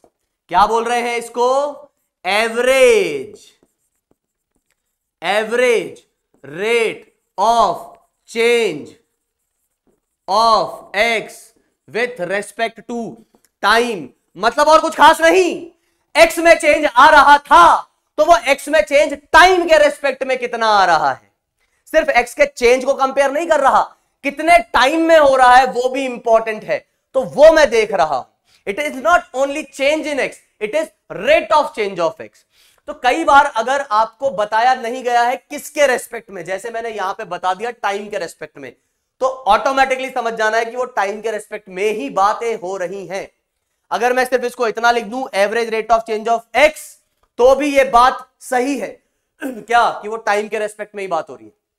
लेकिन हां, टाइम के अलावा अगर कोई और आ जाएगा, यार ये ब्लर तो नहीं दिख रहा है ना, नहीं, टाइम के अलावा कोई अगर अलग आ जाए, टाइम के अलावा कुछ और वेरिएबल आ जाएगा, तो हमको लिखना पड़ेगा किसके रेस्पेक्ट में। जैसे कि अगर हम बात करते हैं एवरेज रेट ऑफ चेंज, तो y is equal to F X है। तो आप अब ये समझिए कि अगर x में कुछ चेंज आएगा तो y में भी कुछ चेंज आएगा, और उस y के चेंज को अगर आप x के साथ कंपेयर करोगे तो आप इसी को क्या कहेंगे? अब ये यहां हो जाएगा average rate of change in in y with क्या हो रहा भाई? Average rate of change in y with respect to x। यहां बताना पड़ेगा विथ रेस्पेक्ट टू x। अच्छा सर एक चीज बताओ, इसका मतलब आप कुछ ऐसा कह रहे हो कि अगर ऐसा लिखा हुआ है तो क्या मैं इसको ऐसा बोलूंगा कि ये average rate of change of v with respect to t है? हाँ, v मतलब अगर सर v वेलोसिटी है तो क्या फिर मैं ऐसा बोलूंगा, और t टाइम है तो क्या मैं ऐसा बोलूंगा this is average rate of change of velocity with respect to time? हाँ सर, इसका मतलब अगर कुछ ऐसा वैसा लिखा हो delta p by delta t, और ये अगर मोमेंटम है और ये टाइम है, तो क्या मैं ऐसा बोल दूंगा कि this is average rate of change of momentum with respect to time? हाँ भाई हाँ, है कि नहीं? ये एवरेज रेट ऑफ चेंज को जो है देखा जा रहा है। तो सर ऐसा कर क्यों रहे? लेकिन यार इसलिए कर रहे हैं, कोई भी एक वेरिएबल दूसरे पे डिपेंड होगा तो उस दूसरे वेरिएबल के साथ साथ ये वेरिएबल चेंज होगा, तो किस तरीके से चेंज हो रहा है वो इंपॉर्टेंट है ना। जैसे तुम अपनी पोजीशन को बदलते हुए आगे जा रहे थे तो तुम्हारी पोजीशन चेंज हो रही है, वो तो ठीक है बात, लेकिन कितने जल्दी चेंज हो रही है? पहले स्लो थे, फिर फास्ट, फिर और फास्ट, तो ये भी इंपॉर्टेंट है। तो ये क्वांटिटी को कैलकुलेट करना इंपॉर्टेंट है। चलो सर समझ में आ रही है बातें, लेकिन अभी भी डिफरेंशिएशन कहां है sir? Where is the differentiation? रुको, ये लो साहब, तो अब एंट्री होती है आपके डिफरेंशिएशन की। तो व्हाट इज डिफरेंशिएशन एग्जैक्टली? तो डिफरेंशिएशन का मतलब यही है कि अभी जो आपने इधर एवरेज रेट ऑफ चेंज की बात करी, मतलब फाइनाइट चेंज, तो अगर यही चेंज एक्स में बहुत छोटा सा चेंज हो, है ना, जैसे मान लो अगर y इज इक्वल्स टू मैं एक्स स्क्वायर कहता हूं, या चलो x ही ले लेते हैं, बहुत ही सिंपल सा, या 4x ले लेते हैं, तो x की वैल्यू 1 थी तो y की वैल्यू 4, x की वैल्यू 2 है तो y की वैल्यू 8, मतलब x में चेंज फाइनाइट तो y में भी चेंज फाइनाइट। लेकिन अगर अभी x के अंदर चेंज जो है बहुत छोटा आएगा, तो क्या y में भी वो चेंज बहुत छोटा नहीं आएगा? समझ रहे हो बात? हाँ, ये बात हम समझ रहे हैं सर, क्योंकि y जो है वो डिपेंडेंट वेरिएबल है, x पे डिपेंड कर रहा है, तो x अगर होगा बहुत ही छोटा चेंज, x में चेंज होगा बहुत ही छोटा, तो y में भी चेंज आएगा बहुत छोटा। हाँ सर समझ में तो आ रहा है। चलो तो आगे बात करते हैं। तो क्या dx को मैं ऐसा नहीं बोल दूं कि it is what? It is infinitely small change in x। Small change किसमें? x में। And what is dy? dy तो dy है अपना infinitely small change in y। अब मुझे बताओ, क्या इस रेट ऑफ चेंज को भी तुम कंपेयर नहीं कर सकते हो क्या? मतलब इसका भी रेट ऑफ चेंज तुम नहीं निकाल सकते हो क्या? मतलब सर क्या आप ये कहना चाह रहे हो क्या कि y में जो चेंज आ रहा है उसको मैं x के रेस्पेक्ट में कंपेयर करूं? हाँ तो इसको हम क्या बोल देते हैं? एवरेज ना बोल करके इसको बोलते हैं instantaneous rate of change in y with respect to x। तो dy बाय dx का मतलब क्या? dy बाय dx का मतलब यह है कि थोड़ा सा x चेंज हुआ होगा, थोड़ा सा y चेंज हुआ होगा, तो उसका जो रेशियो है कि y में चेंज x के रेस्पेक्ट में कितना हुआ, दैट इज इंपॉर्टेंट। तो वो कहा जाता है instantaneous rate of change of y with respect to x।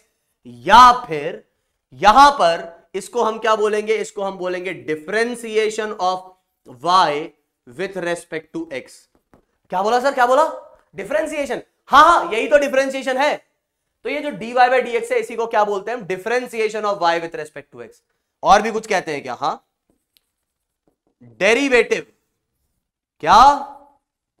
DERIVATIVE। Spelling की गारंटी मैं नहीं लेता। Derivative of y with respect to x। तो चाहे ये लिखा हो, ये लिखा हो, ये लिखा हो, तीनों का मतलब है dy बाय dx। तीनों का मतलब क्या है? dy by dx। ठीक है। तो अब एक चीज ध्यान रखना कि अगर मैं कहता हूं कि y हमारे पास fx है, तो जो डिफरेंशिएशन है, differentiation of y with respect to x, ठीक है, ये किस किस तरीके से लिखा जा सकता है? इसको ऐसे लिखा जा सकता है, इसको ऐसे लिखा जा सकता है कि सिर्फ y डैश लिख दिया, इसको ऐसे भी लिखा जा सकता है। तो किसी भी फंक्शन के ऊपर ऐसा डैश दिख जाए तो समझ जाना वो डिफरेंशिएशन है। कई बार ऐसा भी लिख देते हैं, ऐसा ऐसा डॉट लग जाती है, ठीक है। इसको क्या पढ़ते हैं हम? इसको पढ़ते हैं y डैश। इसको क्या पढ़ेंगे? f dash x। इस तरीके से इसको पढ़ेंगे। इसको क्या पढ़ेंगे? इसको पढ़ेंगे dy बाय dx। जो लिखा हुआ है वही पढ़ेंगे। तो इस तरीके से आप क्या कर सकते हो? इस तरीके से आप जो है यहां पर डिफरेंशिएशन बड़ी आसानी से जो है समझ गए होंगे कि क्या होता है। अब बात ये करें कि यार ठीक है सर, ये तो समझ गए कि आप कुछ नहीं, y के अंदर कुछ चेंज हो रहा है, x के अंदर कुछ चेंज हो रहा है, तो उसी को आप कंपेयर कर रहे हो। लेकिन यहां पर ज्योमेट्रिकल मीनिंग या फिर ग्राफिकल मीनिंग क्या होगा डिफरेंशिएशन का? मतलब y और x में ऑब्वियसली कुछ फंक्शन है, उस फंक्शन का कुछ ना कुछ ग्राफ बन सकता है। तो ग्राफ में डिफरेंशिएशन का क्या इंपॉर्टेंस है ना? जैसे यहां पर तो सर हम समझ गए कि जैसे आपने जो ये एक एग्जांपल लिया था ना, कहां गया वो भाई साहब जो थे अपने, वो चल रहे थे, तो यहां डिफरेंशिएशन को आप ऐसा समझा सकते हो सर कि वो जो छोटा सा टाइम था, छोटा सा टाइम dt, उस dt टाइम में वो थोड़ा सा चला, कितना dx, तो dx अपॉन dt जो है वो आपका बता रहा है instantaneous rate of change of position with respect to time. तो अब यहां पर अपने पास ये ग्राफिकल मीनिंग या ज्योमेट्रिकल मीनिंग, ग्राफ में डिफरेंशिएशन क्या रिप्रेजेंट करेगा, बहुत ही आसान है। मैंने कोई भी एक रैंडम सा कर्व ले लिया, y is equal to fx, ये रेड कर्व है, इस पे एक पॉइंट उठा लिया और इस पॉइंट के कोऑर्डिनेट मैंने कहे कितने, कुछ x इनिशियल और y इनिशियल। आई बात समझ में? अगर इसको मैं नाम भी देता हूं, चलो क्या नाम दे दिया इस पॉइंट को, a, और इसके आगे एक जस्ट पॉइंट ले लिया मैंने, ये जस्ट आगे है, बनाने को मैं इसको थोड़ा सा दूर बना रहा हूं कि शायद आपको साफ दिखे, ये साफ दिख रहा है, दिख रहा है।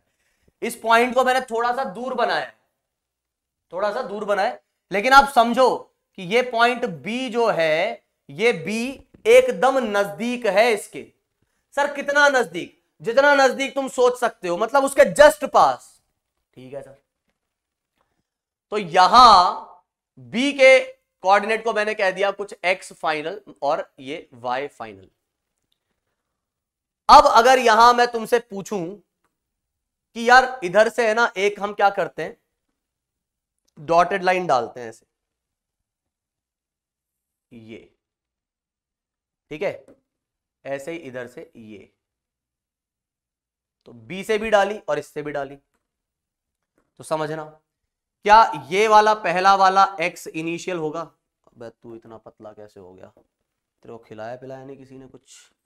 हाँ, x इनिशियल और ये हो गया x फाइनल। ये जो गैप है, इसको पिंक कर देते हैं इस गैप, ये जो गैप है क्या इसको, ये दिख रहा है, हाँ, तो इस गैप को x final minus x initial नहीं बोलेंगे, बोलेंगे सर, तो क्या ये dx नहीं होगा? होगा सर, dx मतलब कितना, x final minus x initial sir, और कुछ नहीं। अच्छा, तो ये dx है, तो क्या यहां पर ये एक छोटा सा बेस दिख रहा है आपको? हाँ दिख रहा है, ये भी कितना हो गया, dx। अब सुनना और बात, ऐसे ही इधर से जब मैं एक लाइन डालूंगा इस पे परपेंडिकुलर, और इधर से भी एक लाइन डालूंगा ये परपेंडिकुलर, ठीक है, तो ये आपके पास आ जाएगा y इनिशियल और ये आपके पास आ जाएगा y फाइनल। तो क्या ये जो गैप आपको दिख रहा है, ये वाला, ये गैप dy नहीं होगा? और dy को मैं y final minus y initial नहीं बोलूंगा? हाँ बोलूंगा सर। सर हम अब समझ गए आप क्या करना चाह रहे हो, आप dy दिखाना चाह रहे हो हमको। सर हमको दिख गया dy, ये रहा, कलर अलग ले लेते हैं यार। सर dy जो है ना हमको दिख गया, ये रहा dy, और सर हमको है ना यहां पे एक छोटा सा ट्राइंगल बनता हुआ दिख रहा है, ये जो है ना सर हमको एक छोटा सा क्या बनता हुआ दिख रहा है, ट्राइंगल बनता हुआ दिख रहा है। इधर से देखते हैं यार, मैग्नीफाई हो जाए चीजें, फटे नहीं तो, ये है ना, अरे कहाँ है मैग्नीफायर, हाँ ठीक है, तो ये दिख रहा है, दिख रहा है तुमको ये ट्राइंगल ए बी और ये, ठीक है, क्या तुमको दिख रहा है ये लगभग लगभग ऐसा स्ट्रेट लाइन दिख रही है, ये देख पा रहे हो तुम इसको? ए और बी अगर मैं इसको थोड़ा साइड में लूं तो ये है कर्व, कर्व है देखो ये, लेकिन जरा देखे देखो इसको ढंग से, मैग्नीफाई करते ही ऐसा लग रहा है ए और बी के बीच की लाइन स्ट्रेट है ना? ऐसा हमेशा होगा, जैसे अर्थ है कैसी, स्फेरिकल, लेकिन तुम जब जमीन देखते हो तुमको तो फ्लैट दिखती है। मतलब किसी भी एक कर्व का एक स्मॉल पोर्शन, नॉट ऑलवेज, मतलब नॉट एग्जैक्टली फ्लैट, बट वो फ्लैट सा ही होगा। मतलब अगर आपको एक कर्व दिख रहा है तो वो स्ट्रेट लाइन दिखेगा। अच्छा सर स्ट्रेट लाइन दिखेगा ऐसा? हाँ, और आप समझ रहे हो ना ये पॉइंट इतना दूर नहीं है, बिल्कुल पास है। ये तो मैंने बहुत बड़ा दिखा दिया तुमको, ये तो बहुत बड़ा दिखा दिया, ठीक है। अब इसको हटाएंगे कैसे?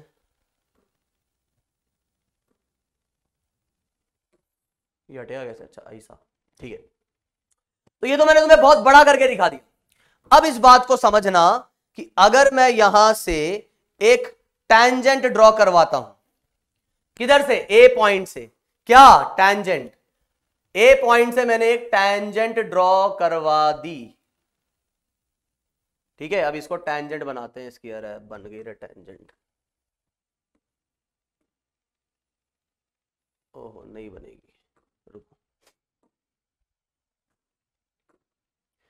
तो इधर से हम क्या कर रहे हैं, थोड़ा सा टेंजेंट बनवा रहे हैं इसकी। बन जाएगी अब, हाँ अब बन जाएगी।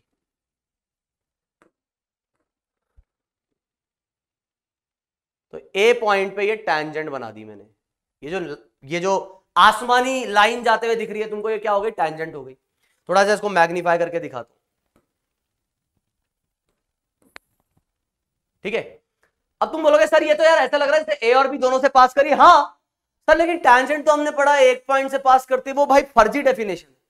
एग्जैक्टली टेंजेंट की डेफिनेशन क्या है कि टेंजेंट वो लाइन है, अगर ए पॉइंट पे आपको टेंजेंट बनानी है तो ए के जस्ट आगे वाली लाइन और ए के जस्ट, सॉरी, जैसे आपको टेंजेंट की डेफिनेशन बतानी है तो क्या होती है, ए पॉइंट पे आपको टेंजेंट बनानी है तो उसके जस्ट आगे वाला पॉइंट, उससे एक लाइन ज्वाइन कर दो, उसके जस्ट पीछे वाला एक पॉइंट, उससे एक लाइन ज्वाइन कर दो, ए और ए प्लस को जोड़ दो, ए और ए माइनस को जोड़ दो। अगर वो दोनों सेम लाइंस हैं तो वो टेंजेंट है, अदरवाइज टेंजेंट नहीं होगी। तुम बोलोगे सर कुछ समझ नहीं आया, पता नहीं क्या बोल रहे हो आप। चलो मैं समझा देता हूं। ये ए और ये ए प्लस और इसके जस्ट पीछे ए माइनस, ए प्लस को जोड़ा, ए माइनस को जोड़ा, दोनों एक ही लाइन दिखा रही है, तो ये क्या हो गई, tangent. Yes, tangent is defined. तो सर ऐसा तो हमेशा ही होगा, नहीं, किसने कहा। देखो मान लो कर्व में अगर कहीं शार्पनेस है इस टाइप की, कर्व में शार्पनेस है, कर्व एकदम से चेंज हो गया इस पॉइंट पे, अब देखो ए प्लस, तो टेंजेंट जो है वो ऐसी बनेगी, टेंजेंट जो है वो कैसी बनेगी, ए और उसका अगला पॉइंट इधर है तो ये टेंजेंट ऐसी बनेगी, मतलब लाइन ऐसी बनेगी, सॉरी, और ए और ए माइनस ये लाइन ऐसी बनेगी। क्या ये दो डिफरेंट लाइंस आ गई, ए और ए के अगला पॉइंट, ए और ए के पिछला पॉइंट मिला के जो लाइन बना रहे हैं वो डिफरेंट लाइन बन रही है, तो यहां पर दो डिफरेंट लाइन आ रही है, इसका मतलब टेंजेंट एग्जिस्ट नहीं करेगी। तो यहां पर समझना बात को, ए और बी दोनों एक ही पॉइंट है, मतलब लगभग लगभग पास में पड़े, तो हम क्या कह रहे हैं कि A is tending towards B, sorry B is tending towards A, मतलब B is very very close to A, तो वो ए के क्या होगा, ए के बहुत क्लोज होगा, कौन, बी। सर तो बात ये हुई मेरे दोस्तों कि अगर ये टैंजेंट थीटा एंगल बना रही है तो क्या तुमको दिख रहा है क्या यहां से, क्या तुमको ये क्या हुआ,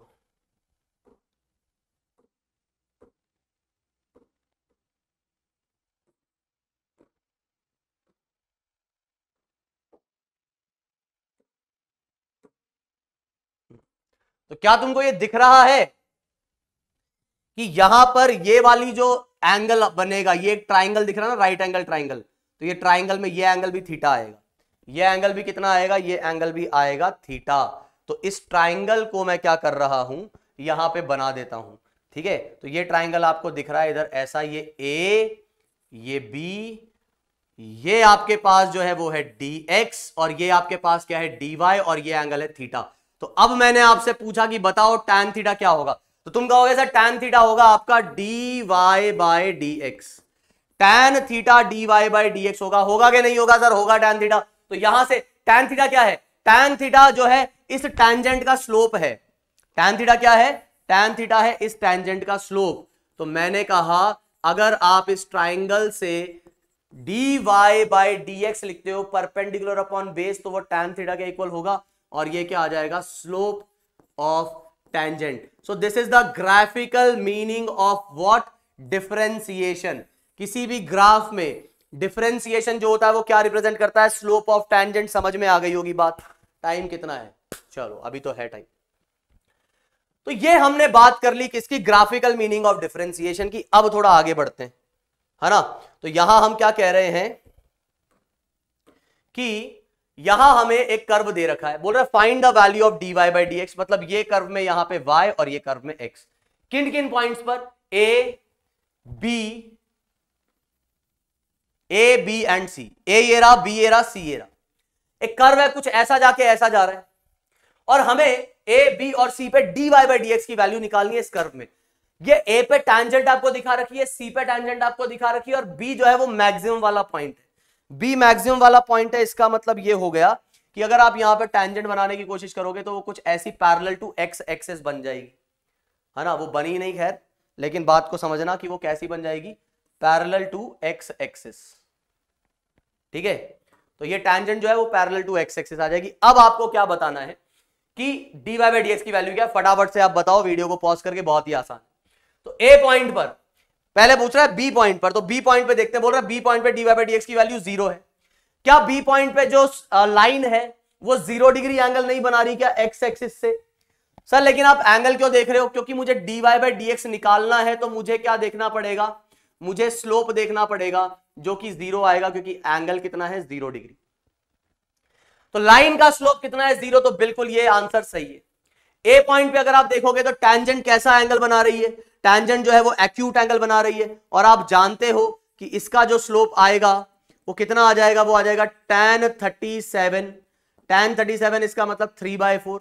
तो क्या dy बाई डी एक्स की वैल्यू एट ए पॉइंट 3/4 आ रही है क्या? हाँ, तो ये भी सही है। और ऐसे सी पॉइंट पे जब देखोगे तो यहां पर ये ऑब्ट्यूज एंगल बना रही है टेंजेंट, तो इस टेंजेंट का अगर स्लोप लोगे तो क्या ये एंगल, आपका जो ये एंगल है, क्या ये एंगल आपके पास नेगेटिव वैल्यू नहीं देगा इसके स्लोप की? तो स्लोप ऑफ दिस पॉइंट या this line is actually minus का 1, तो यहां पर आंसर आ जाएगा ये। तो ऑल नहीं, A B C are the correct answer. तो ये ध्यान रखना, अगर कर्व आपको कुछ ऐसा दिखता है तो टेंजेंट एक्यूट एंगल बनाएगी, स्लोप पॉजिटिव आएगा, और अगर कर्व ऐसा दिखता है तो टेंजेंट क्या बनाएगी, ऑब्ट्यूज एंगल बनाएगी, स्लोप जो आएगा वो कैसा आएगा, नेगेटिव। जैसे मान लो मैंने बात करी इस एग्जांपल की, और अगर मैं आपसे पूछूं कि जरा बताना dy बाई डी एक्स के बारे में आप क्या कमेंट करना चाहते हैं। dy by D x, sir किस पॉइंट की बात कर रहे हो आप? जैसे आपने यहां पर कहा कि dy बाई डी एक्स इस पॉइंट पे, इस पॉइंट पे, इस पॉइंट पे, मतलब अलग अलग पॉइंट पे एंगल अलग अलग होते। जैसे अगर मैं यहां पे कोई पॉइंट उठाता और इधर टेंजेंट बनाता तो ये एंगल थोड़ा सा अलग आता, ये टेंजेंट थोड़ी सी झुक जाती, ये टेंजेंट झुक जाती, एंगल कम हो जाता, एंगल कम हो जाता, tan थीटा इंक्रीजिंग फंक्शन होता है, तो स्लोप भी कम हो गया, स्लोप कम हो गया तो dy बाई डी एक्स की वैल्यू भी कम हो गई, है ना। आ रही है बात समझ में? मतलब अलग अलग वैल्यू पे वैल्यू अलग अलग हो सकती है, बढ़ सकती है, कम हो सकती है, कांस्टेंट रह सकती है। तो सर आपने यहां जब बात करी तो dy बाई डी एक्स कौन से वाले पॉइंट की बात कर रहे हो? भाई मैं हर पॉइंट की बात कर रहा हूं, तुम्हें यह बताना है कि dy by D X positive है, नेगेटिव है, कांस्टेंट है, वेरिएबल है, क्या है, 0 है, बताओ। ठीक है, सोचो और मैं समझाता हूं इसको। तो जैसा कि आपको दिख रहा है कि लाइन जो होती है उसके किसी भी पॉइंट पे अगर आपको टैंजेंट बनानी है तो लाइन खुद ही की टैंजेंट होती है, मतलब इस पॉइंट के लिए ये लाइन ही टैंजेंट है, इस पॉइंट के लिए ये लाइन ही टैंजेंट है, तो हर पॉइंट के लिए ये लाइन ही टैंजेंट है। तो मैं क्या ऐसा नहीं बोल सकता हर पॉइंट के लिए एक ही टैंजेंट है और फिर वो ऑब्ट्यूज एंगल भी बना रही है, तो यहां पर dy बाई डी एक्स एक नेगेटिव वैल्यू आएगी, और क्योंकि आपका एंगल जो है वो सेम रह रहा है तो ये एक नेगेटिव वैल्यू भी है और कांस्टेंट वैल्यू भी है। तो इसीलिए यहां से मैं क्या कह सकता हूं कि अगर y और x कर्व में एक स्ट्रेट लाइन आ जाता है तो उसका slope positive, sorry slope constant होगा, तो dy बाई डी एक्स यहां पे कांस्टेंट होगा। अब जैसे यहां पे मान लो पोजीशन टाइम कर्व दे दिया होता और तुमसे पूछता बताओ dx बाई dt क्या है, अब तुम जानते हो dx बाई dt क्या होता है, वेलोसिटी होता है कि नहीं होता है ना। अब कई जने बोलेंगे हमको नहीं पता वेलोसिटी होता है कि वेलोसिटी होता है, हमको नहीं पता। सर नहीं पता तो कोई टेंशन नहीं, जब पढ़ेंगे तब पता कर लेना, लेकिन इतना तो पता लगा कि अगर यहां x और t दे देता तो बस dx बाई dt एक नेगेटिव और कांस्टेंट वैल्यू हो जाती। सर लेकिन वो नेगेटिव वैल्यू कितनी होती वो कैसे निकालते? उसके लिए यार वो सवाल में देता एंगल देता या कोई और तरीका देता। तो अब तुम सोच रहे होंगे सर अब जो आप कहने वाले हो हमको पहले से पता है, आप पूछने वाले हो यहां पे dy बाई डी एक्स क्या काम कर रहा है, क्या वैल्यू है उसकी। तो भाई सर साफ दिख रहा है ये एक्यूट एंगल बना रहा है। अब एक्यूट एंगल बना रहा है तो सर जी ये होगा पॉजिटिव, और क्योंकि वो स्ट्रेट लाइन है और आपने ही कहा कि हर पॉइंट मतलब स्ट्रेट लाइन खुद ही की टैंजेंट होती है, तो हर पॉइंट पे यही सेम टैंजेंट है, इसका मतलब वो एंगल भी सेम बनाएगी। भाई टैंजेंट अपना एंगल चेंज ही नहीं कर रही है तो फिर कांस्टेंट वैल्यू होगी। तो ये कहानी हो जाएगी।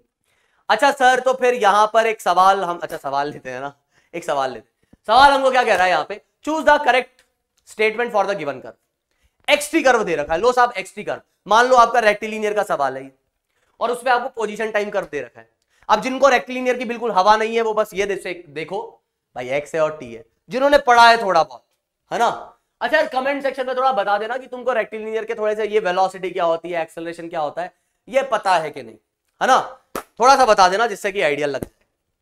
अब सुनो, एक्स और टी तुम्हें दे रखा है और एक कर्व कुछ ऐसा दिखा रखा है और तुमसे पूछा है dx by dt एक कैसी वैल्यू होगी। इसी चीज को मैं dx by dt की जगह पर वेलोसिटी लिख के भी पूछ सकता था कि वेलोसिटी के बारे में कमेंट करो, है ना। बहुत बच्चों के हाथ पांव फूलते हैं किसको, कर्व वाले क्वेश्चंस को लेके, तो इसलिए कहते हैं डिफरेंशिएशन इंपॉर्टेंट है। नहीं आएगा तो तुम कैसे पता करोगे कर्व। अब जिनको पता है कि वेलोसिटी होती है वो वेलोसिटी के हिसाब से देख लेना, जिनको पता है नहीं पता है वो dx by dt के हिसाब से देख लेना। तो मैं बस ये पूछ रहा हूं क्या यहां पर सही है, ठीक है। अब यहां अच्छा इसमें ऐसा करते हैं, थोड़ा सा इसको हटा भी देते हैं ना, ये इतना पोर्शन देख रहे हैं सभी, ठीक है। अब सुनो ऑप्शंस क्या क्या है, dx by dt positive positive negative negative constant increasing decreasing increasing. अच्छा ठीक है, सबसे पहली बात dx by dt मतलब स्लोप, इतना तो तुमने भी सोच लिया होगा। स्लोप किसका सर, ऑब्वियसली टैंजेंट का, है ना, ऑब्वियसली सर टैंजेंट का। और अब अगर टैंजेंट ड्रॉ करनी है, सर देखो मैं ना टैंजेंट किसी एक पॉइंट पे ड्रॉ कर लेता हूं, तो मैंने ये पॉइंट पे ड्रॉ कर दी टैंजेंट, ठीक है। और सर मुझे साफ साफ दिख रहा है कि इस पॉइंट पे जब मैं टैंजेंट ड्रॉ कर रहा हूं तो ये टैंजेंट एक ऑब्ट्यूज एंगल बनाते हुए दिख रही है, इसको कोई नकार नहीं सकता। मतलब सर इस पॉइंट के लिए तो मुझे dy by dx sorry dx by dt negative दिख रहा है, सही बात है। और सर अगर मैं और कोई पॉइंट भी उठाऊंगा ना तो भी मुझे ये बात समझ में आ रही है, साफ साफ मुझे यहां पर देखने को मिल रहा है। अगर मैं कोई और पॉइंट भी उठा लेता हूं तो भी मुझे सर ऐसा ही कुछ दिख रहा है कि चाहे मैं ये पॉइंट उठाऊं, ये उठाऊं, ये उठाऊं, कोई सा भी पॉइंट उठा लूं इस कर्व पे, क्योंकि ये कर्व बना हुआ ही ऐसा है। तो चाहे यहां टेंजेंट बना लो, यहां कहीं भी बना लो, टेंजेंट हमेशा ऑब्ट्यूज एंगल बना रही है। कोई भी टेंजेंट ऐसी बनती हुई नहीं दिखेगी, सारी टेंजेंट इस तरफ इंक्लाइंड है, obtuse angle obtuse angle obtuse angle obtuse angle. हाँ तो फिर सर इसका मतलब ये दोनों तो उड़ा दो आप, क्यों, क्योंकि ये पॉजिटिव की वजह से, नेगेटिव तो या तो ये होगा या ये होगा। अच्छा अब कांस्टेंट तो नहीं है, कैसे, कांस्टेंट वाला केस तो ये था। अब या तो वो डिक्रीज हो रहा है कि इंक्रीज हो रहा है। अब बहुत बच्चों के दिमाग में बताऊं क्या बात आ रही होगी, वो बोल देंगे sir decrease, dx by dt की वैल्यू जो है वो क्या हो रही है, डिक्रीज, है ना। खैर यहां अभी मैं इसको वेलोसिटी के टर्म्स में बात नहीं करूंगा, मैग्नीट्यूड की बात नहीं, हम मैथमेटिकली बात करेंगे, क्योंकि अभी हम इसको x और t को मैंने पोजीशन नहीं बोला है, मैं मैथमेटिकल बात करूंगा। मैथमेटिकल से मतलब क्या है मेरा, जैसे अगर मान लो आपके पास कोई वैल्यू है -4 और -2, कौन ज्यादा बड़ा है, तुम बोलोगे सर ऑब्वियसली -2 ज्यादा बड़ा है। अच्छा मैग्नीट्यूड वाइज कौन ज्यादा बड़ा है, सर 4 ज्यादा बड़ा है। मैग्नीट्यूड मतलब नेगेटिव हटा के जो वैल्यू बचती है, पॉजिटिव वैल्यू, इसी की पॉजिटिव वैल्यू। तो सर पॉजिटिव का मैग्नीट्यूड नेगेटिव होगा, नहीं नहीं नहीं, पॉजिटिव का मैग्नीट्यूड भी पॉजिटिव, नेगेटिव का मैग्नीट्यूड भी पॉजिटिव। मैग्नीट्यूड का मतलब सिर्फ पॉजिटिव वैल्यू। तो अगर -4 -2 को कंपेयर करते हो तो -2 बड़ा है, लेकिन उनके मैग्नीट्यूड को कंपेयर करते हो तो 4 बड़ा है। तो यहां पर अगर मैं इंक्रीजिंग डिक्रीजिंग की बात कर रहा हूं तो विथ साइन बात कर रहा हूं मैं, विथ साइन इस पर्टिकुलर क्वेश्चन में, ठीक है। अब सुनना, मैं यहां पे अगर तुमसे पूछता हूं कि यार ये जो रेड वाला एंगल था, रेड वाली जो टेंजेंट थी, इसको मैंने कहा ये यहां से यहां आया, ये इनिशियल पॉइंट और ये मान लो फाइनल पॉइंट, क्या लग रहा है तुम्हें, ये एंगल जो था वो कम हो गया कि बढ़ गया, सर ये एंगल तो कम हो रहा है ना। मतलब सीधी सी बात है, tan थीटा फाइनल जो होगा वो tan थीटा इनिशियल से क्या आएगा, छोटा आएगा, क्योंकि एंगल छोटा है। लेकिन सर स्लोप की जब हम बात करते हैं तो स्लोप आ जाता है विद अ नेगेटिव साइन, तो माइनस का tan थीटा फाइनल और ये आ जाएगा माइनस का tan थीटा फाइनल और ये tan थीटा इनिशियल, सॉरी। तो सर ध्यान से सुनना, अब तुम बोलोगे अरे सर कंफ्यूज हो गया, पता नहीं क्या बोल रहे, अरे मैं इतना बोल रहा हूं मेरे भाई, बस इतना कह रहा हूं। एंगल कम हुआ क्या? तुम बोलोगे हाँ हुआ। तो मैग्नीट्यूड कम हुआ क्या स्लोप का? हाँ हुआ। लेकिन वैल्यू कैसी है? नेगेटिव है। तो -4 ज्यादा बड़ा कि -2 ज्यादा बड़ा? -2 ज्यादा बड़ा। इसका मतलब जिसका मैग्नीट्यूड कम होगा वो ज्यादा बड़ी वैल्यू है क्या? हाँ। तो सर क्या मैं यहां ऐसा बोलूंगा क्या कि एक्चुअली यहां पर dx/dt की वैल्यू बढ़ रही है? हाँ मेरे भाई, वो वैल्यू मान लो -4 से -2 हुई। आपको कैसे पता कि वो -4 से -2 हुई? मान लिया यार एक कोई नेगेटिव वैल्यू होगी। एंगल बड़ा था, बड़ा मैग्नीट्यूड छोटा मैग्नीट्यूड, लेकिन विद अ माइनस साइन। तो ये माइनस साइन है और ये माइनस साइन के साथ है। तो ये मान लो अगर ये -4 है और ये -2 है तो ऑब्वियसली -2 बड़ा है। तो ये बात ध्यान रखो, यहां पर ये क्या हो रहा है? ये इंक्रीज हो रहा है, नेगेटिव है और इंक्रीजिंग। कुछ बच्चे बोलेंगे नहीं समझ आया, सर का जो है भाजी पाला हो गया, पता नहीं क्या, पाव भाजी बन गई, खिचड़ी बन गई, दही हो गया दिमाग का, है ना, रायता फैल गया, सब कुछ जितने भी वर्ड्स यूज करते हैं, ये जो भी शब्द यूज किए जाते हैं ऐसी की तीन तैसी करवाने के लिए, वो सब हो गया हमारे साथ। नहीं समझ आया सर, यहां तक जिंदगी में बहुत खुशी थी, यहां आते ही वो गमों से भर गई, पता नहीं कैसे ये इंक्रीजिंग हो गया। कई बोलेंगे अरे इतनी सी बात समझ नहीं आ रही, हमको तो पहली बार में आ गई। एक बार और सुन, dx/dt नेगेटिव था। क्यों नेगेटिव था सर? क्योंकि स्लोप ऑब्ट्यूज था। अच्छा, लेकिन ये बढ़ रहा है कि घट रही है इसकी वैल्यू, वो चेक करना पड़ेगा ना। ठीक है, अब अगर तुम अभी भी कंफ्यूज हो रहे हो तो मैं क्या करता हूं ना, ऐसा बोल देता हूं कि चलो ये एंगल था आपके पास 60, चलो इसको 53 बोल देता हूं, 53 समझाने के लिए। मान लो ये 53 डिग्री था और ये 37 डिग्री था। ठीक है, तुमने कहा हाँ चलो वैल्यू ले रहे हो ना, तो अब थोड़ा सा हमको फील आ जाएगी। तो क्या dx/dt इनिशियल वाले जगह पर माइनस का tan53 नहीं लिखा जाएगा? हाँ सर लिखा जाएगा। अच्छा कितना आएगा सर? 4/3 आ जाएगा, लेकिन माइनस साइन के साथ। अच्छा कितना आ जाएगा? ये 1 पॉइंट समथिंग आ जाएगा सर, कुछ है ना, 1.33 करके कुछ। ओ सॉरी, हाँ सही तो है, 1.33 करके कुछ आ जाएगा अपने पास।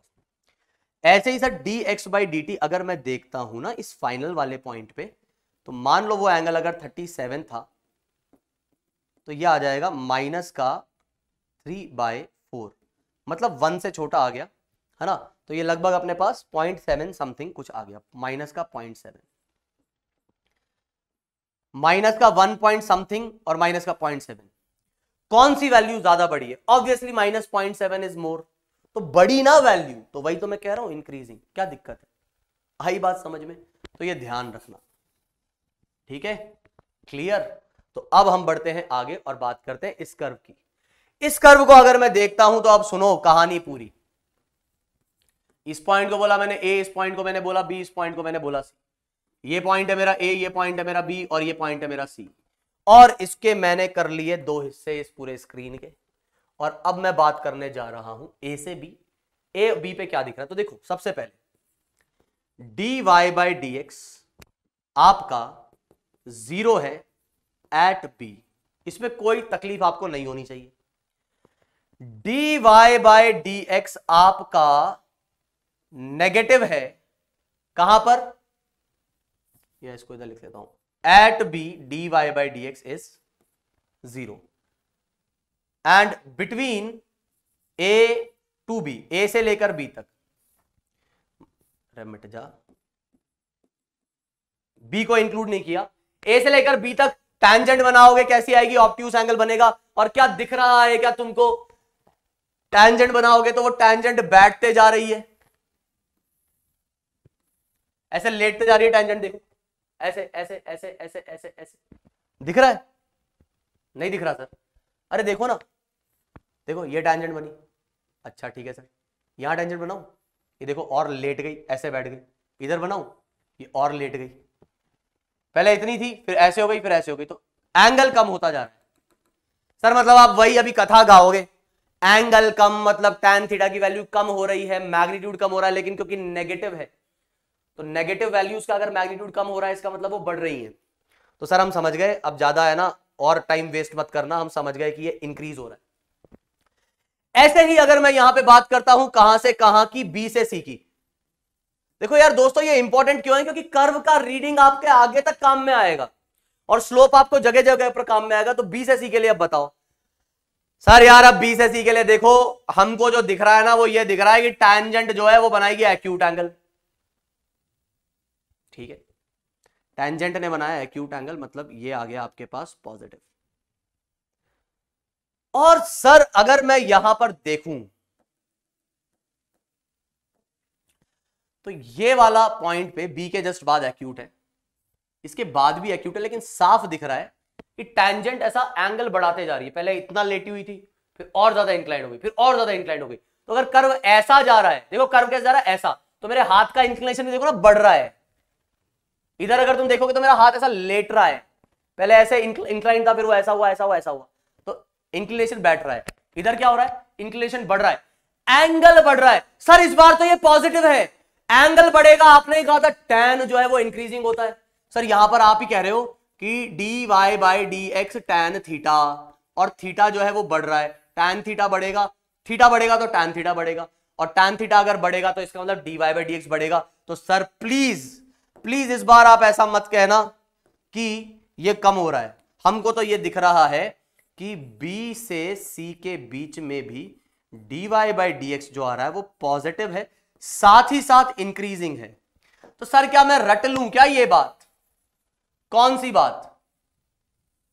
ये बात सर मैं रट लूं क्या कि अगर कोई कर्व ऐसा दिया गया है, ऐसा यू शेप में, तो इस पूरे कर्व के लिए d Y by D x is always increasing.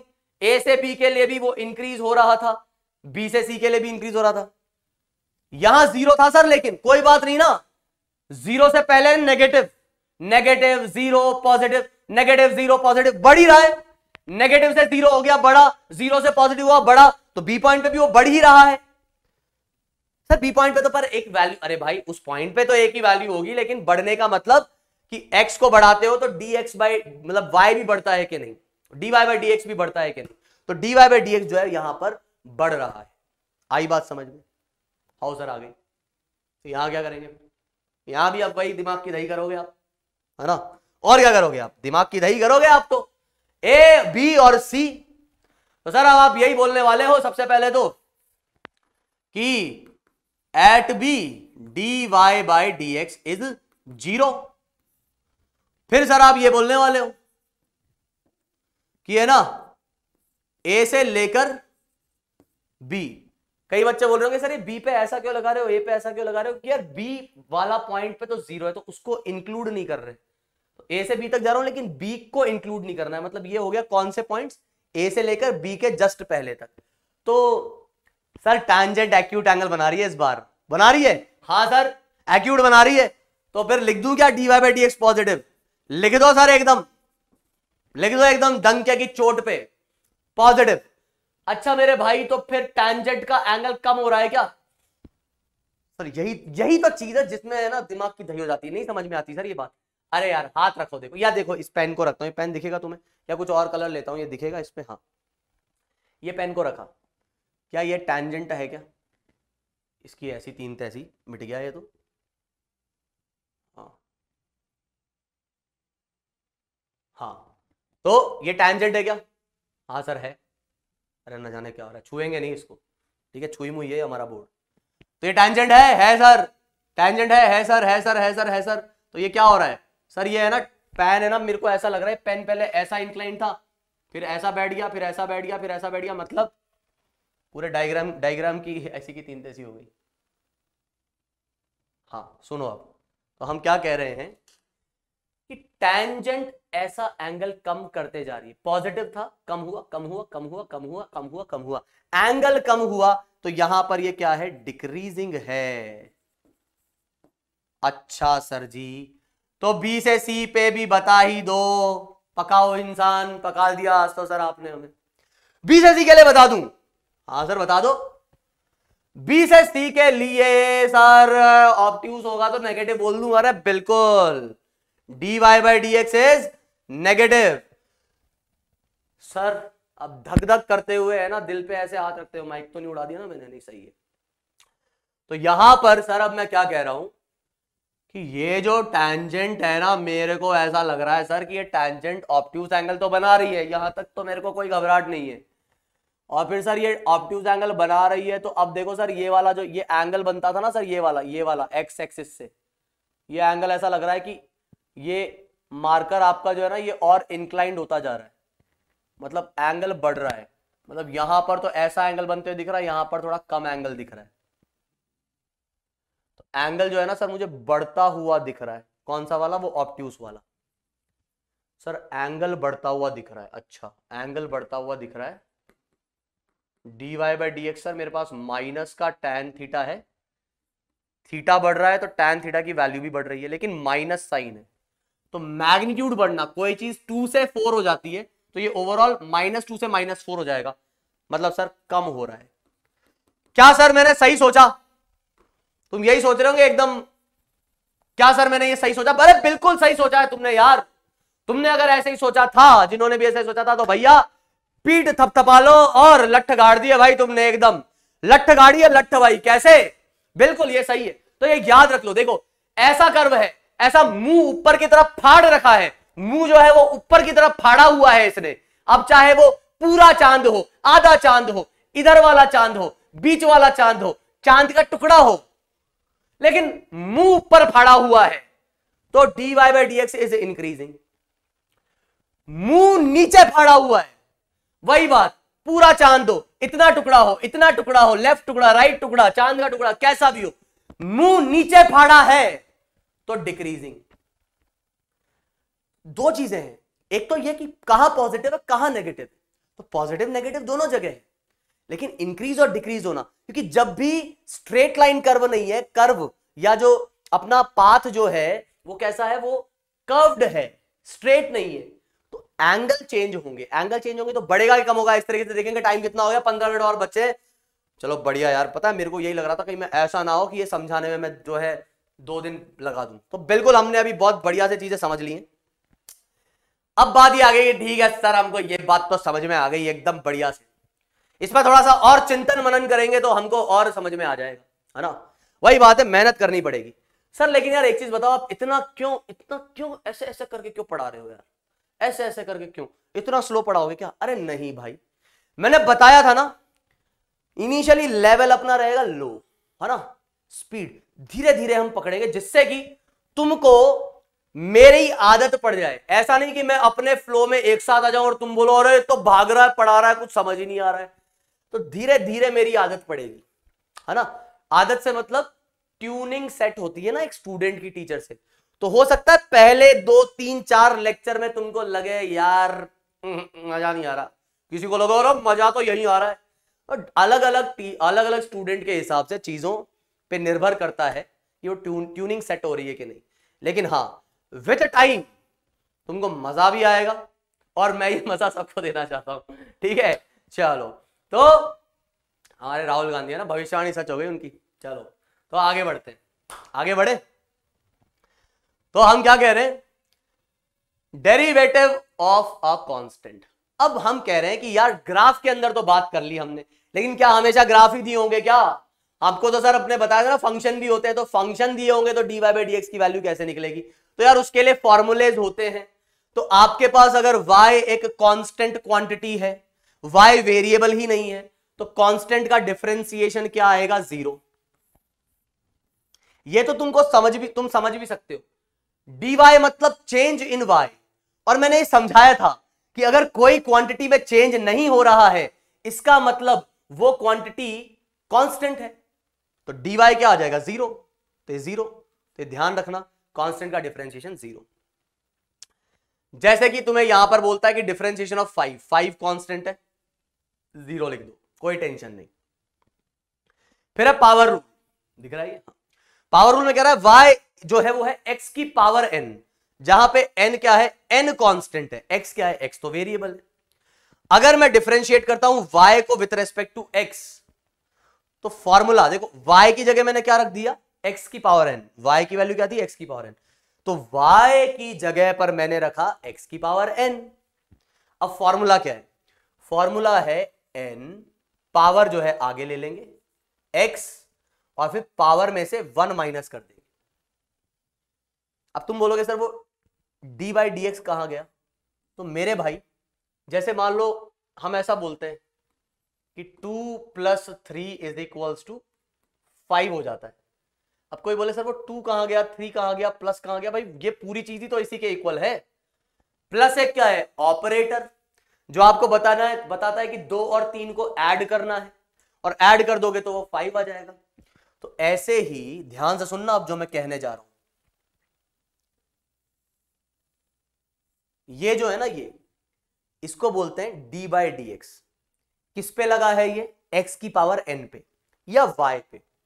और इस dy/dx को हम कहते हैं डिफरेंशियल ऑपरेटर।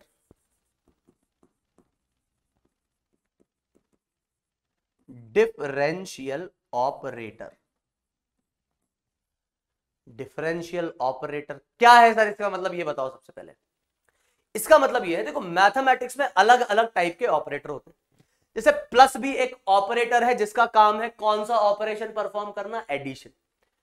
माइनस भी एक ऑपरेटर है जिसका काम है क्या? सब्ट्रैक्शन परफॉर्म करना।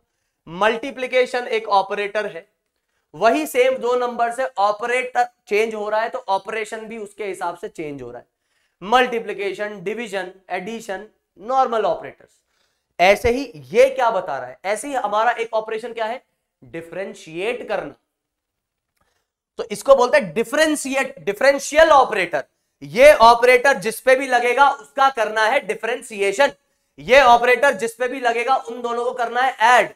ये है बाइनरी ऑपरेटर, दो इसको वेरिएबल्स चाहिए, दो नंबर्स चाहिए। यह है यूनरी, मतलब इसको एक ही चाहिए।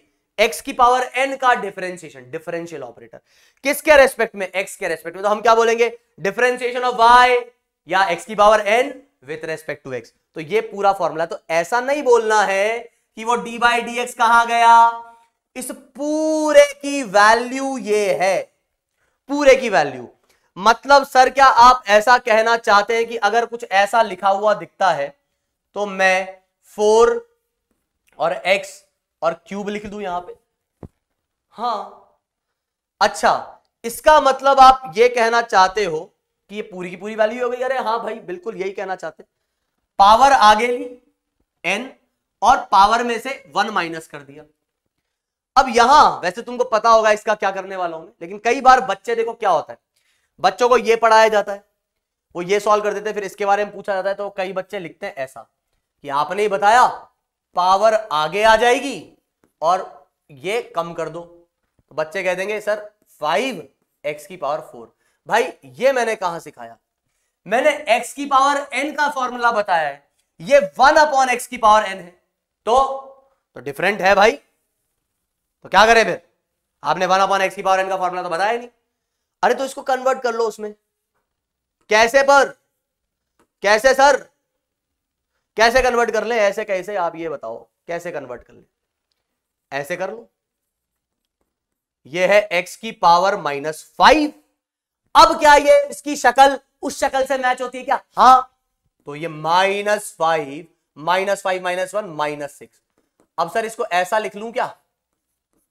हाँ लिख लो। सर ये क्या कर दिया आपने? यार ये तो पता होगा ना कि अगर कुछ ऐसा लिखा हुआ है तो इसको अगर तुम न्यूमरेटर को डिनोमिनेटर में ले जाते हो तो पावर माइनस हो जाती है, या अगर वो डिनोमिनेटर में लिखा हुआ है तो न्यूमरेटर में ले जाओगे तो पावर चेंज, साइन चेंज हो जाएगा पावर का। बस न्यूमरेटर से डिनोमिनेटर में या डिनोमिनेटर से न्यूमरेटर में ले जाने पर पावर का साइन चेंज हो जाता है। ठीक है सर, मतलब इसका ये आ गया। अब इसको दोबारा डिफरेंशिएट नहीं करूंगा क्या सर? मतलब एक बार और कर देते हैं ना, ये -5 और ऐसा था तो इसको एक बार और। अरे भाई डिफरेंशियल ऑपरेटर इस पे लगा हुआ था, इस पूरे की वैल्यू ये आ चुकी है। अब इसका और डिफरेंशिएशन क्यों करोगे? हो गया ना, बस हो गया। अच्छा सर इसको क्या करेंगे?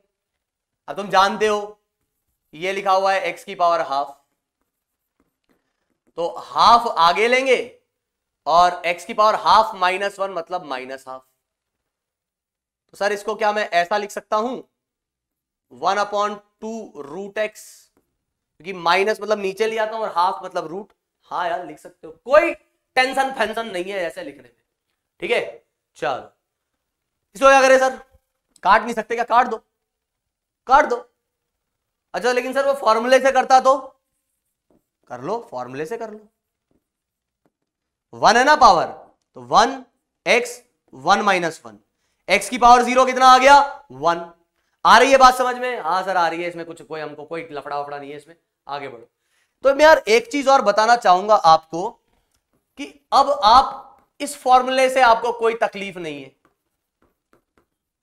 है ना। अब यही अगर मैं मतलब आपसे कुछ ऐसा पूछ लेता हूं तो आप बड़े आराम से इधर कह देते हो कि 5x4 पावर आगे, और जब मैं आपसे कुछ ऐसा पूछ लेता हूं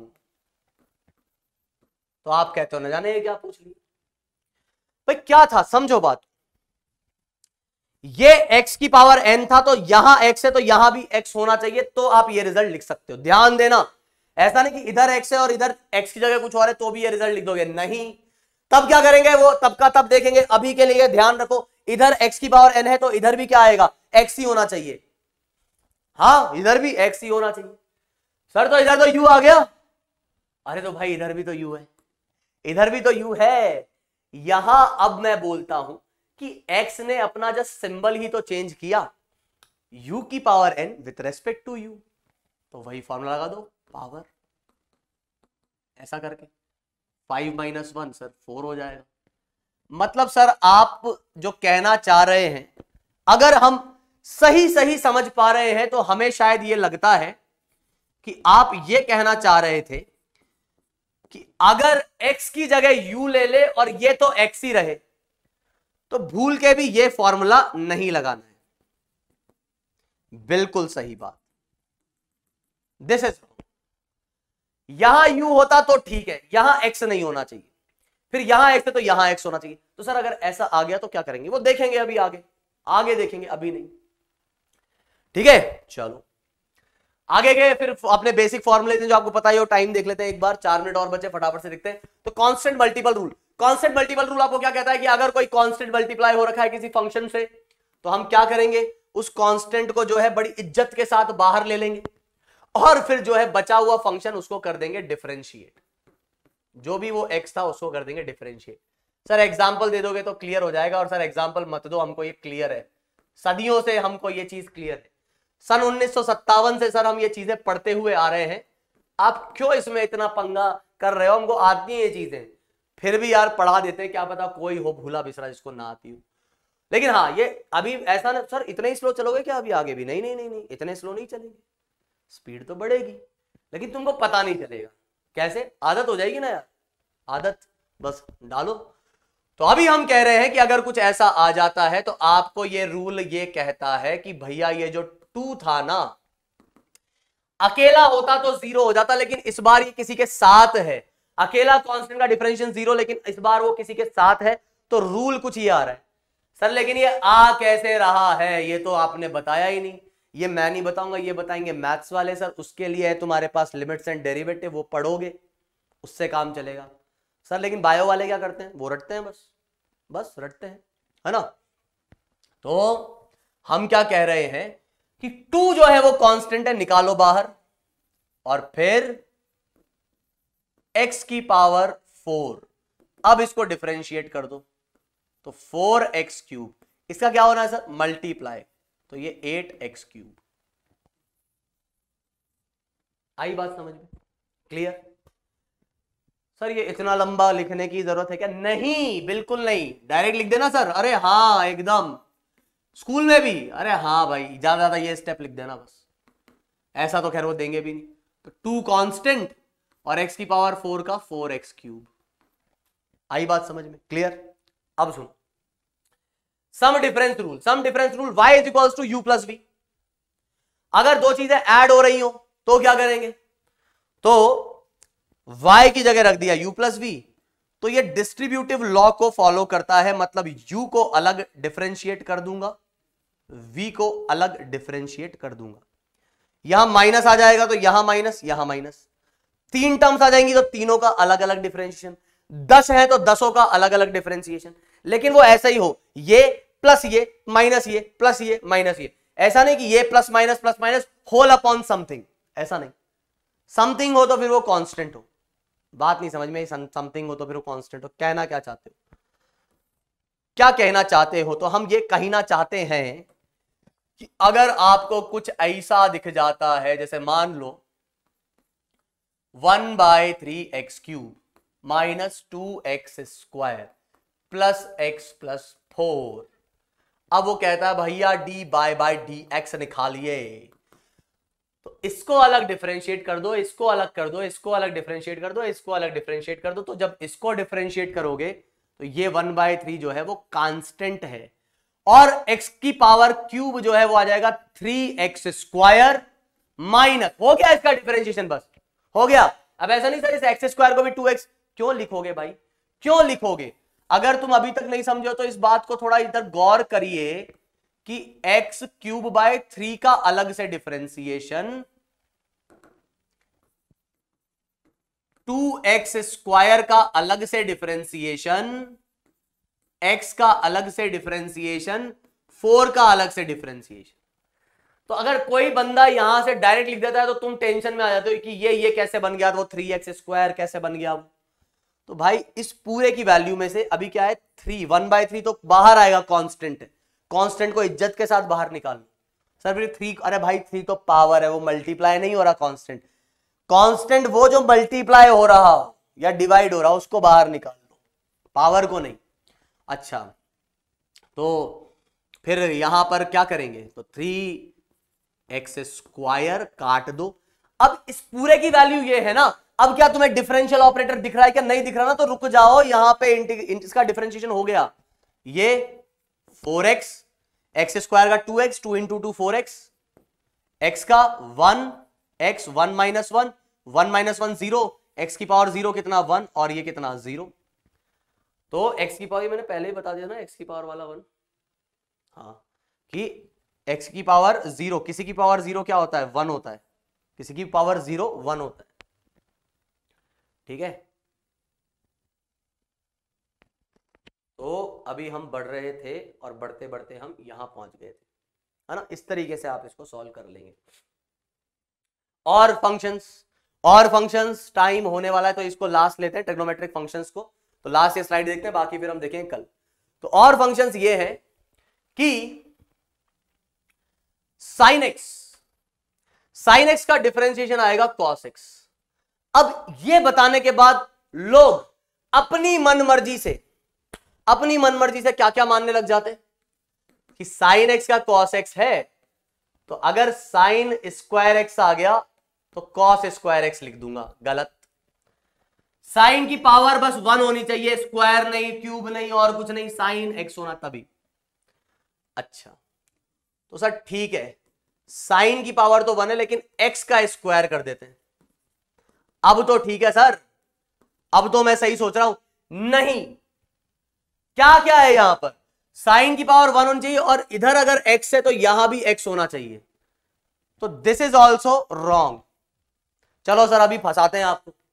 आपने कहा यहां x होना चाहिए तो यहां भी x होना चाहिए, तब जाके ये cos x आ रहा है। तो सर मैं फिर ये कह रहा हूं, अब तुम्हारे दिमाग में एक सवाल उठ सकता है कि सर इसका मतलब मैं ये कह रहा हूं कि अगर इधर sin x² है तो मैं यहां पर भी x² लिख दूं, मतलब sin x² का डिफरेंशिएशन मैं x² के रेस्पेक्ट में ही करता हूं।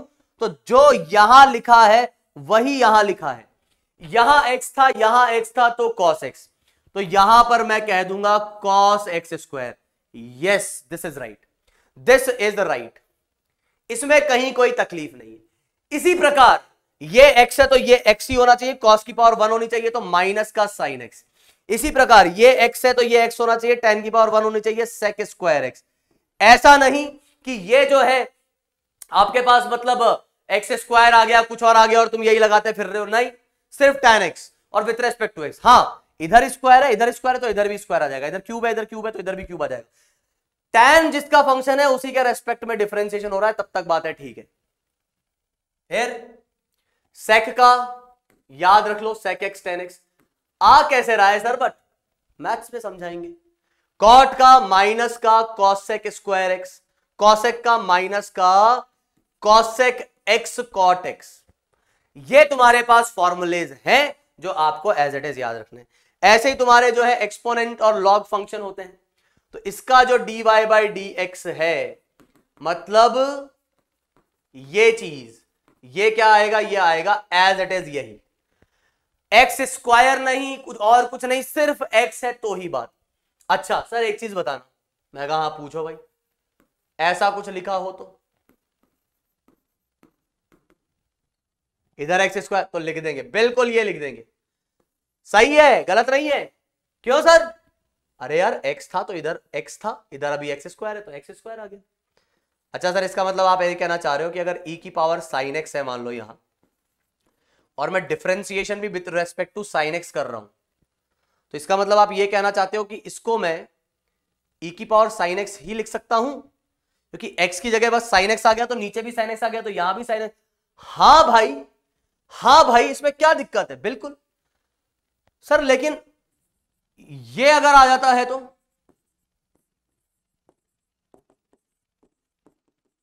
नहीं, तो ये गलत है, देन इट इज रॉन्ग, क्योंकि ये साइन एक्स है और ये एक्स। सर लेकिन इसके भी डिफरेंशिएशन तो होते हैं ना, होते हैं वो, लेकिन बाद में देखेंगे, आज नहीं। और लॉग बेस ई, इसका डिफरेंशिएशन, इसका डिफरेंशिएशन होता है 1/x, ठीक है। तो ध्यान रखना, लॉग एक्स तो एक्स के रेस्पेक्ट में, एक्स के रेस्पेक्ट में। तो ये आपके पास कुछ चीजें हुई, ठीक है। बाकी कहानी हम देखेंगे बाद में। तुम लोग के लिए एक सवाल है, सोचना इस बारे में, ठीक है। थोड़ा सा दिमाग की बत्ती जलाना। क्या एक टैंजेंट, ये तुम्हारे लिए फूड फॉर थॉट समझ लो।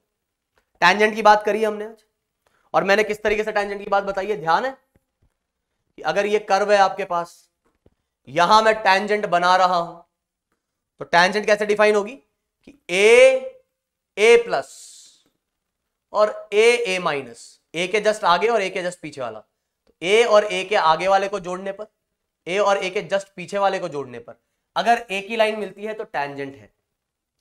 तो जैसे मान लो कहीं पे कई बार डिसकंटिन्यूटी आ जाती है कर्व में, कर्व टूटा हुआ मिल जाता है, मतलब कर्व इसके बाद है ही नहीं, या वहां पे कुछ अलग टाइप का कर्व स्टार्ट हो जाता है, शार्पनेस आ गई। तो ऐसे पॉइंट्स पर ए के जस्ट अगला इधर आ जाएगा तो टैंजेंट ऐसी आ जाएगी, मतलब लाइन ऐसी आ जाएगी, और ए के जस्ट पिछला इधर, तो अलग अलग लाइंस आ गई, मतलब सेम लाइन नहीं है, तो no, tangent is not defined at this point. So whenever there is a sharpness in the curve, no tangent is defined, है ना। खैर, अब मैं तुमसे ये पूछ रहा हूं, तुमने ये जाना है, एक फर्जी डेफिनेशन तुमने पढ़ी हुई है, टैंजेंट वो लाइन होती है जो कर्व को टच करके जाती है। अब मैं तुमसे पूछता हूं, वो फर्जी डेफिनेशन है, मतलब वो इनकम्प्लीट डेफिनेशन है या स्पेशल केस वाली डेफिनेशन है, क्या टैंजेंट एक कर्व को इंटरसेक्ट कर सकती है क्या? इसके बारे में सोचना, इसके बारे में सोचना, ठीक है। और आज का सेशन करते हैं हम यहीं पे समाप्त। तो that's it for today session, और जिस बात से मैंने क्लास को स्टार्ट किया था उसी से मैं अंत करना चाहूंगा।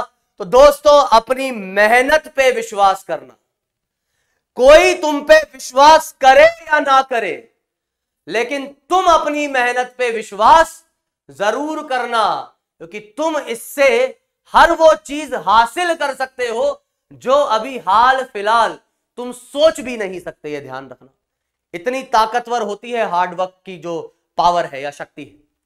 हार्ड वर्क से तुम वो अचीव कर सकते हो जो तुम शायद अभी सोच भी नहीं सकते। तुम इतने ज्यादा कैपेबल हो जाओगे, इतने ज्यादा मतलब बढ़िया इंसान बन जाओगे, सिर्फ और सिर्फ एक चीज, हार्ड वर्क की मदद से। तो करते रहो, निरंतर, सतत, है ना। चलिए, तो इसी के साथ आज का सेशन होता है समाप्त। That's it for today session. Bye, take care and जय हिंद। Okay, so bye guys.